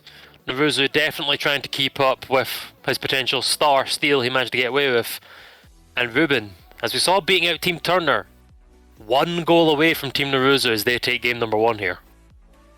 Yeah, and Vilas, massive performance, I have to say. Very, very impressed by the unknown player before today. I bet you they're definitely known now, but they're winning out on shots, winning out on saves, goals. Like, it's just, it was such a nice performance from Naruzu, but Ruben, we know what they're capable of. We saw Invert have that pure pop-off moment in that game, and I'd love to see it happen again. You know, there's still so much potential to going forward in this series, but right now I feel like I think Ruben needs to step it up like we saw him do. Made that mistake to make the game 2-all. The ball was going wide, thought he had to touch it, ended up in the back of the net. He tried to dodge out of the demo, but unfortunately he was just left too out of position to save it, and those small mistakes, they can come back to hurt you, you know, so hopefully they're not too mentally drained. You know, they've been playing a long time today, but all players are in the lobby, all players are starting to join, and yeah, we'll see just if Team Ruben can bounce back, if Team Ruben can go back to the way they were playing in that last series we saw them win. Absolutely. As you said, Invert with a phenomenal solo goal, Matt picking up one himself, but Ruben didn't get the points for the assist for the clear he made, which is a little bit of a shame, but other than that, it was still a quiet game, and now game's exploding into action with Invert taking a shot on goal, sadly saved away. Ruben on the reply, Invert taking it into his own stride into the corner, but can't manage to take anything with it. Ruben passes it off the wall, it's a pass forward, and it's slightly wide, but it was another possible error from Ruben, just touching the ball when maybe he doesn't need to, and potentially leading to a very close situation for the other team, but he's been granted a gift of mercy for now.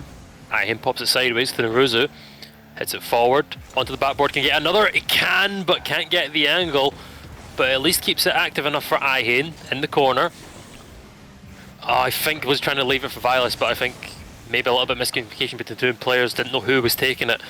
Vilas now charging into the corner, has Naruzu on the edge of the box, who will now be backing away as Vilas, without any boost, will do his best to just kick possession.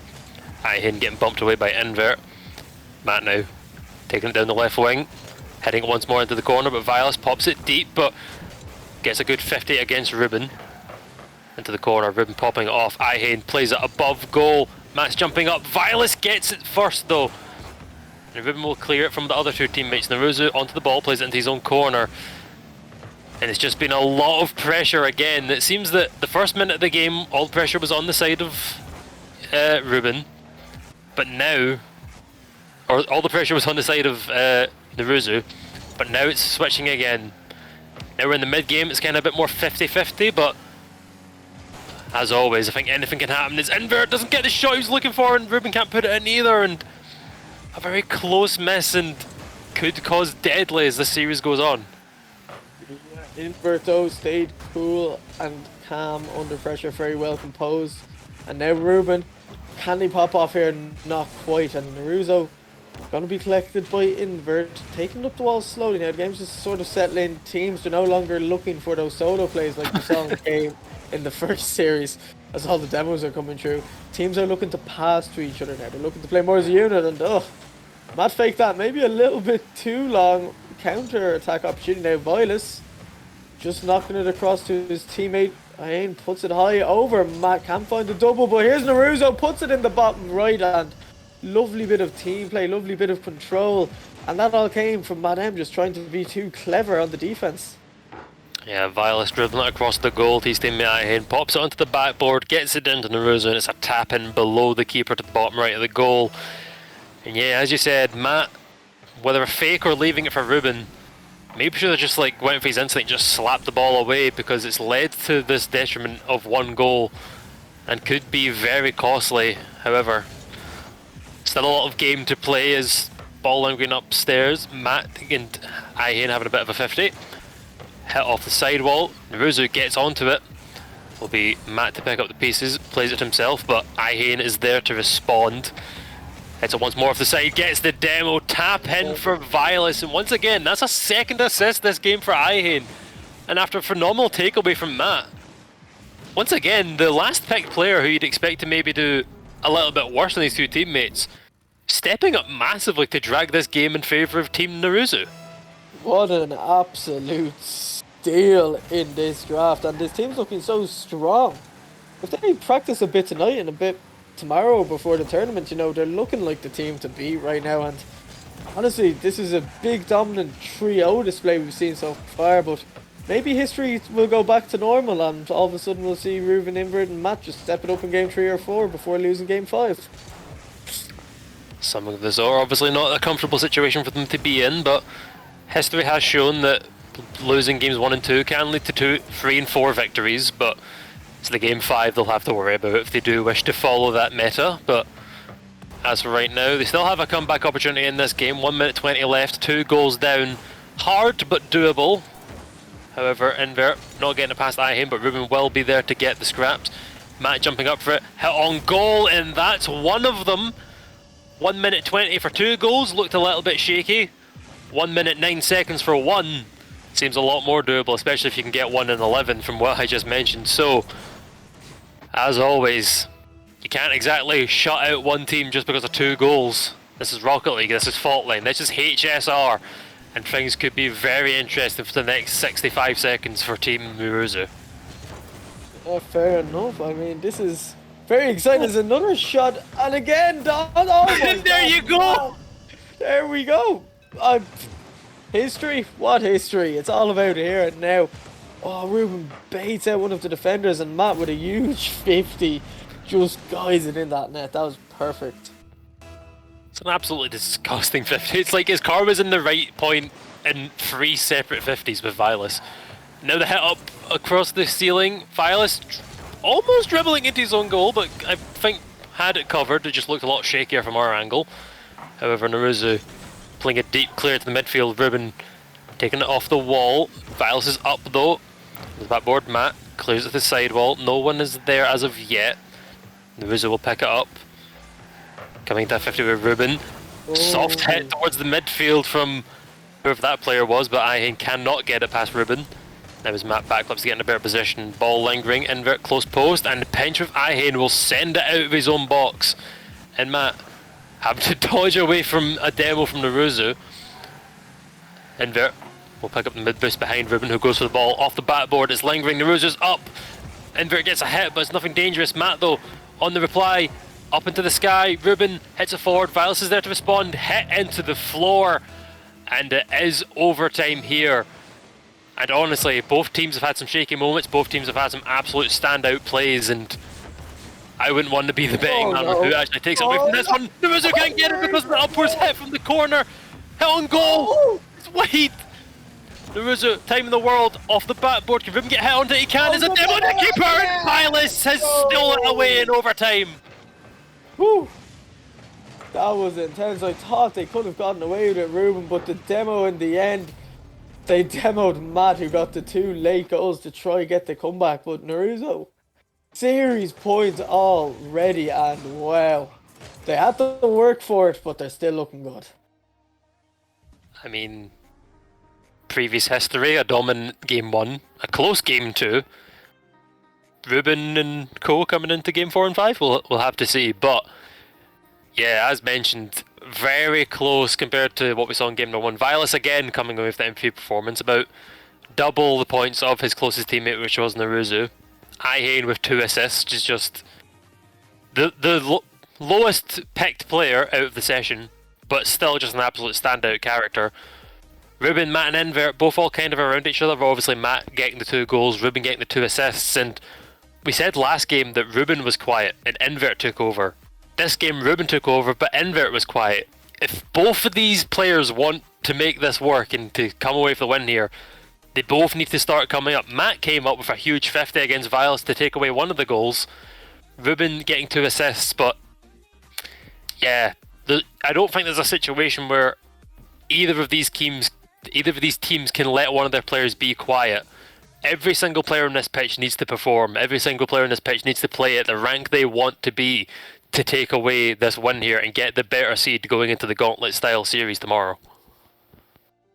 And you know, what a dominant performance, and we're in the game now, all the players into the game quite quickly, and do you think there's hope for Ruben? Do you think there's hope? Can they do it? I think there's definitely hope. It's just a matter of Ruben needs to not cause errors in the defence, needs to slap in immediate 6-second goals. That's a good start. Yep. Real quick, just Invert baiting in Naruzu for that 50, hits off the corner and Ruben slaps it in top left. Too far for Ihane, not enough for Vilas, and there's hope for Ruben, definitely. An early goal to keep the pressure is a great start. We've seen before that teams can come back from 2-goal losses. It's a matter of if not Ruben can actually find the final, however. Big 50 there from Ruben, almost finding something, sadly unable to do so due to lack of boost. But yeah, I think this game, this series, this tournament can go absolutely anyone's way. And I love it. It's absolutely killing my heart and my mind trying to keep up with everything. But the Rocket League we're seeing, for the most part, from when there's not a few defensive mistakes, the offense and defense for both teams have been absolutely fantastic. Oh. That's a good goal there from Ihane.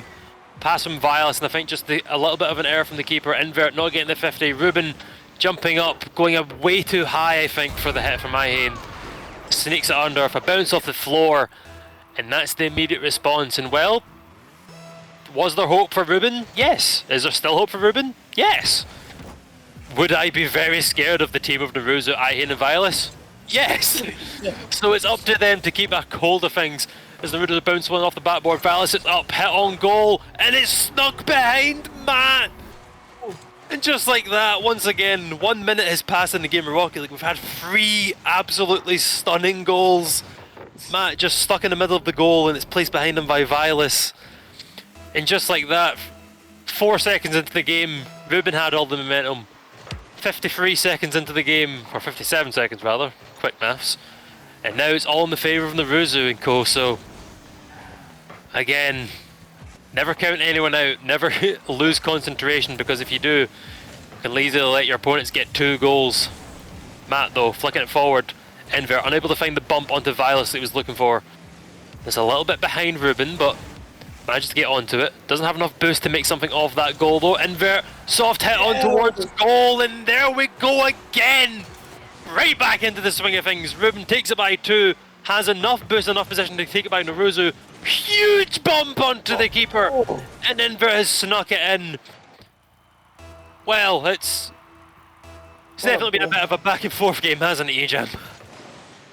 Yeah, this is stressful to keep up with, but still, Ruben, they have to reverse sweep, and you know it's not going to be easy, but they're looking good, they're looking active this game, but so are Team Naruto, and honestly it's just so hard to tell what way it's going to go. But the opportunity now is past Ruben. No, it's not. Ruben gets a lovely save from Velas.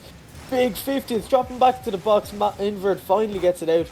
Naruto now looking for Velas, gets it inside, it's dropping down. Matt gets it clear. Now Invert with the counter attack. It's so fast paced. He goes for a little musty, just comes away with a 50, but the game pace is definitely picked up. I think there was a huge demo there onto Ruben. I think he was the man looking for Invert's pass, and then as soon as Invert hit the ball, it had no one to go to due to the demo from Ihane. And now once more the pressure in the side of the team in yellow. Naruto pinching off the sidewall, lands the Violence in the middle, fakes out one, jumps over, missed the crossbar. Ihane is there to get it away. And once again, I think it's a standout performance from everyone. The hit from Naruto, the fake by Violence, and Ihane there for the clean-up job with his bucket and his mop. And once more, Team Naruto takes the lead. We've seen Team Ruben take the lead, come back from a 1-goal deficit, but once more they find themselves in that issue. And I'd love to see the game be a lot closer, but it's always Naruto, Viles and Ihane that just seem a little bit class above the rest when it comes to the game so far. And it's up to Team Ruben to bring out the standout performance that we know they can bring, and they fair enough have been bringing, but they're just missing that spark to try and take it away, I think, whereas Team Naruto, they just seem so solid, and the game is really up to Team Rubens to play for here. Yeah, and well, that's a good start getting the ball back. Invert with a bit of time. Where the hell are the defenders? There we go! And yeah, Invert just said, don't worry, casters, I got you, let me just score real quick. Absolutely huge 15. Yeah, like you said, we saw, obviously the 50 went on to one player. Judging by how Naruto was the first man back, it might have been him that was the third man. So, Ihane and Violence up for the front. Maybe Naruto was the third man at the back, just a little bit too far forward for the pinch. And to be fair, it is rather unlucky due to the way the pinch landed for Invert to take the shot on goal. But even then, at this rate, you can't take chances. You've got to have someone back at all times unless you can confirm a goal. Ihane popping a close post, and Naruto can't find the goal either. Bit of a gifted chance for Team Ruben as Invert now brings it forward. Gets affected with Violence. It's up. Matt's up. Everyone's up. The ball's back down, and it's Ruben to slap it in. Everybody and their grandma went up for that one. Ruben stayed down. Gets the tap in. Naruto's stuck in the backboard. And wow, once again we've gone from what, 1-0, 2-1, 2-2, 2-3, 4-3. It's just been an absolute seesaw back and forth game between these two teams, and again, Caster Zappa's loving it. My doctor isn't, because I've entered cardiac arrest 17 million different times. And I'm doing it again because Invert can't quite get the save he's looking for, and it was a shot on goal, but blocked by two defenders. Naruto popping it forward, Ruben will back out. Invert coming across from the side, not the position he was looking for, but manages to get on top of the ball. Linker in the midfield, Naruto hits off the ceiling, will find himself, doesn't get the hit though. And once more the possession is favoured for Team Ruben as Invert bring it forward, pops it up. Is it an open goal again? It is, and he goes for the bump as well, just for the disrespect, but Team Naruto, you had all the possession and suddenly it's 5-3 with 1 minute left, and they've just fallen apart, Ejam. I don't know. I don't know what's happening right now. It's nuts. It's a crazy game. What's with game trees and just incredible scorelines? Like, it's just been the trend of today. History's repeating itself in some places at least, and game trees never disappoint. And that's a lovely clear, but 40 seconds to get 2 goals. Almost, but just not close enough. And you feel like now maybe that was the opportunity to get the first one, and then you just needed to hope for a miracle. It's a long clear flick ball, and this game is put to bed. I can't tell Ihane actually hit that, or if it was just a hit by Matt. I'll need to see. Oh, it was just a dink by Matt. Yeah, Ihane trying to do whatever he could to get on the end of that ball, but sadly couldn't. The 6-3 scoreline mimicking what we had in Series 1. So if it finishes this way, then we're really on track for repeating history. So, I mean, Team Naruto, if they're looking to not have that mentality of Game 4, to be fair, if you have that mentality of losing Game 4, you've also got the mentality of winning Game 5. So honestly, just do what you want at this point. However, obviously, trying to get whatever you can back into the game to show that you are closer than a 6-3 deficit could be good for them. Is Ihane trying to get onto the ball with the 50 from Ruben almost actually going in. Ball going across goal. Ihane trying to get it, but it's a save away by Invert. And Team Ruben coming back into game number 3 in an explosive fashion, and if we're going the same way that Series 1 went, you're looking for them to be the close winners of a game number 4. Yeah, and then game 5, Naruto will just win. Yes. Is tomorrow a best of 7 for the playoffs? The brackets? I don't know. You Probably. I don't know about the gauntlet. Maybe the finals. Yeah. Something like that. I'll need to hear in my production ear from Big Man Sigmoid about that. But for now, I don't currently know. However, what I do know is that was an absolute phenomenal performance from Team Ruben. And yes, I've been at it saying that all of it is best of 7. All of it. Oh. It's going to be an absolute... I'm going to need my tent, coffee, nightlight, blanket, pillow. Bring everything. Bring the kitchen sink as well while you're at it. But yes, dominant performance from Team Ruben. Looking to bring that into Game 4. Team Naruto vs Ihane looking to stop that pressure. Because even though, obviously, with the way Series 1 went, you could potentially win Game 5, you would just rather win in Game 4, wouldn't you? So they're here looking to break that streak, come back into this game, and yeah, just not really make it as close as it potentially needs to be. But a bounce off the backboard, hit deep from Ihane, will be bouncing off the corner. Bounces well off the corner, actually. Invert. Saved blushes by Matt, getting the save instead. Vilas can't get back onto the ball. Invert hits onto the side. Ihane will drop onto it. Hit forward by Ruben. Naruto will swing around onto it, hit above Matt, but going above Matt finds Ruben, bouncing into the goal, but Ihane saves it off of the line. Hit forward by Invert. That looks like backboard, but Vilas saves it just for good measure. Potentially not the hit Invert was looking for to get it back into the midfield. As Matt does so, Vilas pops it. Tries to bait out Matt. Does so, but Ruben will pick up the boost and go for his own solo play. He's banging Naruto. He's bouncing off the ceiling, or the backboard rather, and no one's contesting Invert. Gets a free shot, but the free keepers are there with their powers combined to stop it. But I'm assuming the boost isn't fantastic for Team Naruto right now, and the first minute, all the pressure for Team Ruben. So next minute, all the pressure for Team Naruto, I think, Ejam? Yeah, that's usually how this game works. Everything is scripted beforehand, of course. We already know who's going to win tomorrow. That's... And yeah, they're on the script again, that they win this game and then lose the next game. So, yeah. I mean, the script was stating that the next minute or so, between 4 minutes and 3 minutes left on the clock, would be in the favour of Team Naruto, but I mean, a goal for Invert, I suppose, is one way to counteract that. I suppose the other method would be, you know, scoring 2, 3, 7, 18. I'm sure Invert would be happy with any number of goals this game. However, he's got one for now. Ball bouncing above the goal, hit away by Ruben. We'll find it once more with a big booming clear this time. Vilas bouncing off the wall himself, turns onto the boost. Can he get another one before Invert? No. Hit off the corner, Ihane will control it. Hits it forward. Ruben there to stop, hit on goal. Oh no! Ihane will tap it in, and you've got to wonder, where the hell did the team of the green strip go? Oh, Invert and Matt both turned to the same ball! No! Well... Oh, what a horrible goal explosion as well to top it off. I mean, I think there might be a few worse ones in Rocket League, but yeah, that's... The Cowboy BM one isn't one of my favourites to get scored on by. It's all fun and games until someone's trashing you once with that celebration and doesn't skip the replay. I mean, I think my personal hated one is the Love Heart one. Just something about the kiss noise, it just gets to me. sometimes made a madman, but yeah. Let's talk about well, goal. I hate the dabbing ghost, man. I just think that's too cringe. Or the love heart one. Oh, they're terrible. It is quite bad. Also the dabbing Reaper, but that's a story for another time. Anyway, Well, there's a game going on, Ejam. Ruben I bouncing know, off the but backboard. It's only the seeding.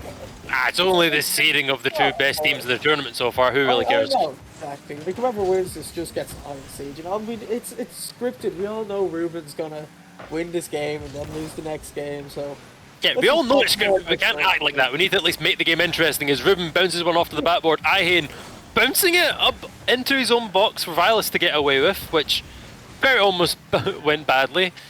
Hit from Matt will land to Vilas, does get the boost, but does not get the ball. However, there is no green strip player ready to reply to that one. Bounce off the backboard though. Ihane smacked forward. Is that just on target? It is not quite off the post, and Ihane will be rather sad about that one. But to be fair, you've got to think, where was the defense for Team Ruben there? Just kind of let it bounce off the post as if it was very nonchalant. Invert and Ihane have a bit of a argy-bargy together. Oh. And now, big pinch. Vilas doesn't have it, probably calls for it and lets Naruzo take it, but that was very close. 1 minute 16 on the clock, and I mean, the script shows that it's going to be a very close win for Ruben. However, I don't think Team Naruzo will be wanting to sit down and let that script play out. They'll be looking to make some final last minute adjustments to the play of Fault Line as Vilas tries to get one more shot on target before Ruben gets a save. Matt dinking it forward, it's on target. Hit away by Naruzo, lands at Vilas, drags it away from Ruben. 50 up into the sky. Ruben can't find the dink forward, inverts onto the ball as well. Hit to the side by Vilas. Does he have a boost to get onto it? I don't think he does. Naruzo steaming forward, hit off the sidewall. Vilas coming in, tries to fake it, but invert gets the touch. Naruzo hits it forward, hit away by Ruben. Vilas once more on the ball, gets a hit to the midfield, but Ihane was in the right mid. Naruzo was backing out for boost, so not much coming from that. Hit forward, Ruben once again hit to the side. Invert misses the hit, and now it's Vilas with possession. Brings it back, which could very much potentially be part of the script. However, they're fine for now. Vilas can't beat out Ruben. Naruzo keeping it away for now. Invert popping it into the corner. Naruzo will hit it high into the left mid for his team. Vilas getting a bit tackled by Ihane, but good for now. Invert can't kill it. Neither can... I don't think Naruzo's team want to kill it, but none of them are going for that one, so overtime it shall be for game number 3. I didn't even mean for that to rhyme, I'm important, I didn't even know it. Anyway, Ruben with no boost, bounces it into the sidewall, picks up the boost. Matt hitting it forward. And the script is calling for Ruben's team to come away with the win here, but it's definitely been tighter than I think some of our past series to Z-Jam. I know, but they're just acting like that because it's scripted. And Go on right now! Oh, okay. It was almost on script, but you know, they're only human. Mistakes do matter, but I think Invert, we're gonna get something special off him. Please save this. Please. Oh no, don't 50 it into your net. Oh! Ooh. That was close. But they survived the onslaught for now, but this is so important for Team Ruben. They have to win this if they want to get double tap isn't there. Every time I say they have to win it, something special happens, and honestly right now they have to win it. See what I mean? See the way he missed the ball? And look at that, it's open and they... Oh no. Oh, Zappa, this wasn't meant to happen. It's a lot of casters crosses going on. Yeah, it's scruffy at the moment. Both teams are looking so sloppy in defense. Just holding on as... Just has to be careful here. Oh, he beats out 2 defenders. Now they're in a 2v1. Can they hunt down the last defender? No! The demo!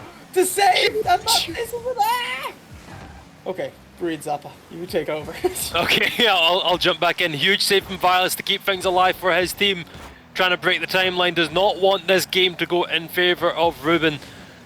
Would rather shut out the game in game 3 than, or game 4 than go to a game 5. Close as you like. Ruben bouncing it off the corner. Hit forward by Ihane. Hit back into the middle by Ruben, facing the wrong way. Gets off team bump by Naruzo! Oh no! Vilas once again on it, but that could have been absolute commiserations for the side of Naruzo and Co. Flick on goal! Oh my god! Timeline! Naruzo, Ihane and Vilas are your first place seed into the next stage of the tournament. flick came out of nowhere. I thought after he missed the boost, the play was over, but what a terrible celebration to end today's action. And that is, geez, Naruzu win a 3-1 off script. Actually, no, maybe that's the new script now, because that's what the last series was as well. But honestly, what a treat. 2 best of 5s, 2 best of 4s. Plenty of action from today, but, you know, before we close it out and things like that, just who were your standout performers today? Oh god, I mean, TC for definite, considering the fact that I wasn't expecting much from him. I need to go find the full team list so I can actually remember who we saw today. Yeah, TC keeping up with Nick and Afario, sadly not winning the game. I think, even though they currently didn't win, I think the performances we saw from Invert and Ruben together was also phenomenal. Just looking through all the teams we saw. The team of Jamsey, Dolphins, Oscar Meister. I think Oscar, as always, stepped up in the defense and held it together as much as he could for Jamsey and Dolphins. Ruben, Invert, Matt, solid team together. And last but not least, Naruzu, Violus, Ihane. Didn't see anything of them in tournament up until now, and yeah, seeing that Violus is maybe a bit of a sneaky pick there for Naruzu to come away with, and Ihane coming up as maybe like a middle tier pick beyond, you know, your Sushis, your Dolphins, Sam, Ethereal, etc. But coming out as a very solid pick, and I think that's shown very much why Team Naruzu are undefeated so far in the tournament. Oh, how about we have a group and bracket graphic that can be shown, so we'll try to get that to you on screen as soon as we can, just so we see how all of today's action went. But honestly, it was just Velos. What a performance from that player, coming in as, you know, a pick that people didn't really prioritize so high, and really did carry Naruzu's team there all together. Such a good standout performance. And right now you should be able to see Group A on stream, so I'm being told. That's how it played out today. Jamsey 2-1 will progress, but for Max and Tommy it is end of the road for them. But good performance. We saw Naruzu and we saw Jammy. Great performance from those teams today, and making it through to tomorrow. Yeah, absolutely. That's our first seeded team out, and also our 4th seeded team in the form of Max and Tommy. So big players in the form of Max and Sushi getting eliminated early, and Tommy and Raids, who unfortunately we didn't get to see, and Mafio, of course. Tommy, Raids, Mafio didn't get their shine on stream, and sadly we will not be seeing any of them later on. So once again, very unfortunate. And I think if we switch it over on to Group B, we can see how things went over in that circumstance. Team Ruben, top of their group, as obviously stated, as the fact that we just saw them. Team Turner being narrowly beaten out by Team Ruben, and Teams Gib and Nick losing out. Nick, the 2nd place team, and Gib, 7th place seeded team, with Gib, Azure and Forks, and not a bad team by any means. But yeah, Nick's team coming dead last. That's quite a surprising one, especially considering the fact that that was Nick, Ethereal and TC, who I don't think I'd say TC would have been the 2nd worst player to pick out of everyone.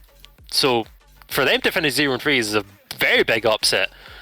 But yeah, Ruben and Turner, saw them in series number 3, and we'll be seeing them a lot more tomorrow. Yeah, so just to close it out, I suppose, thank you everyone for watching. We hope you enjoyed today's action. We will be back tomorrow at the same time to bring you some bracket matches, and we will determine who will be our fault line winner. Sig, any last words? Sig, Zappa? Sig, you got anything to say out there in the background? No? Fair enough. Nah, mate. You're good, fair enough. Set the OBS up better next time. The start of the stream was absolute smavels. Final words from me. Thank you so much, obviously, to all of the captains for being a part of this event, all the players that signed up. Thank you to everyone in the chat who came and watched. Thank you to Sig and Harry, or Haza, for running it. Thank you to Sushi for doing all he did. Thank you to... I always say Fletchy. Is it Fletchy or Finchy? Producer, make yourself known. Finchy. Fair enough. I've heard like 17 different iterations of it. Thank you to our producer Finchy. And yes, just thank you to everything, I suppose. Thank you to eJam, thank you to me, thank you to Twitch for the platform, thank you to Rocket League for your wonderful game, and yeah, I'm rambling because I don't want the stream to end, but I do need to pull the plaster off and pull the plug at some point. Thank you everyone so much for watching, and we'll catch you tomorrow for the bracket games. Thank you.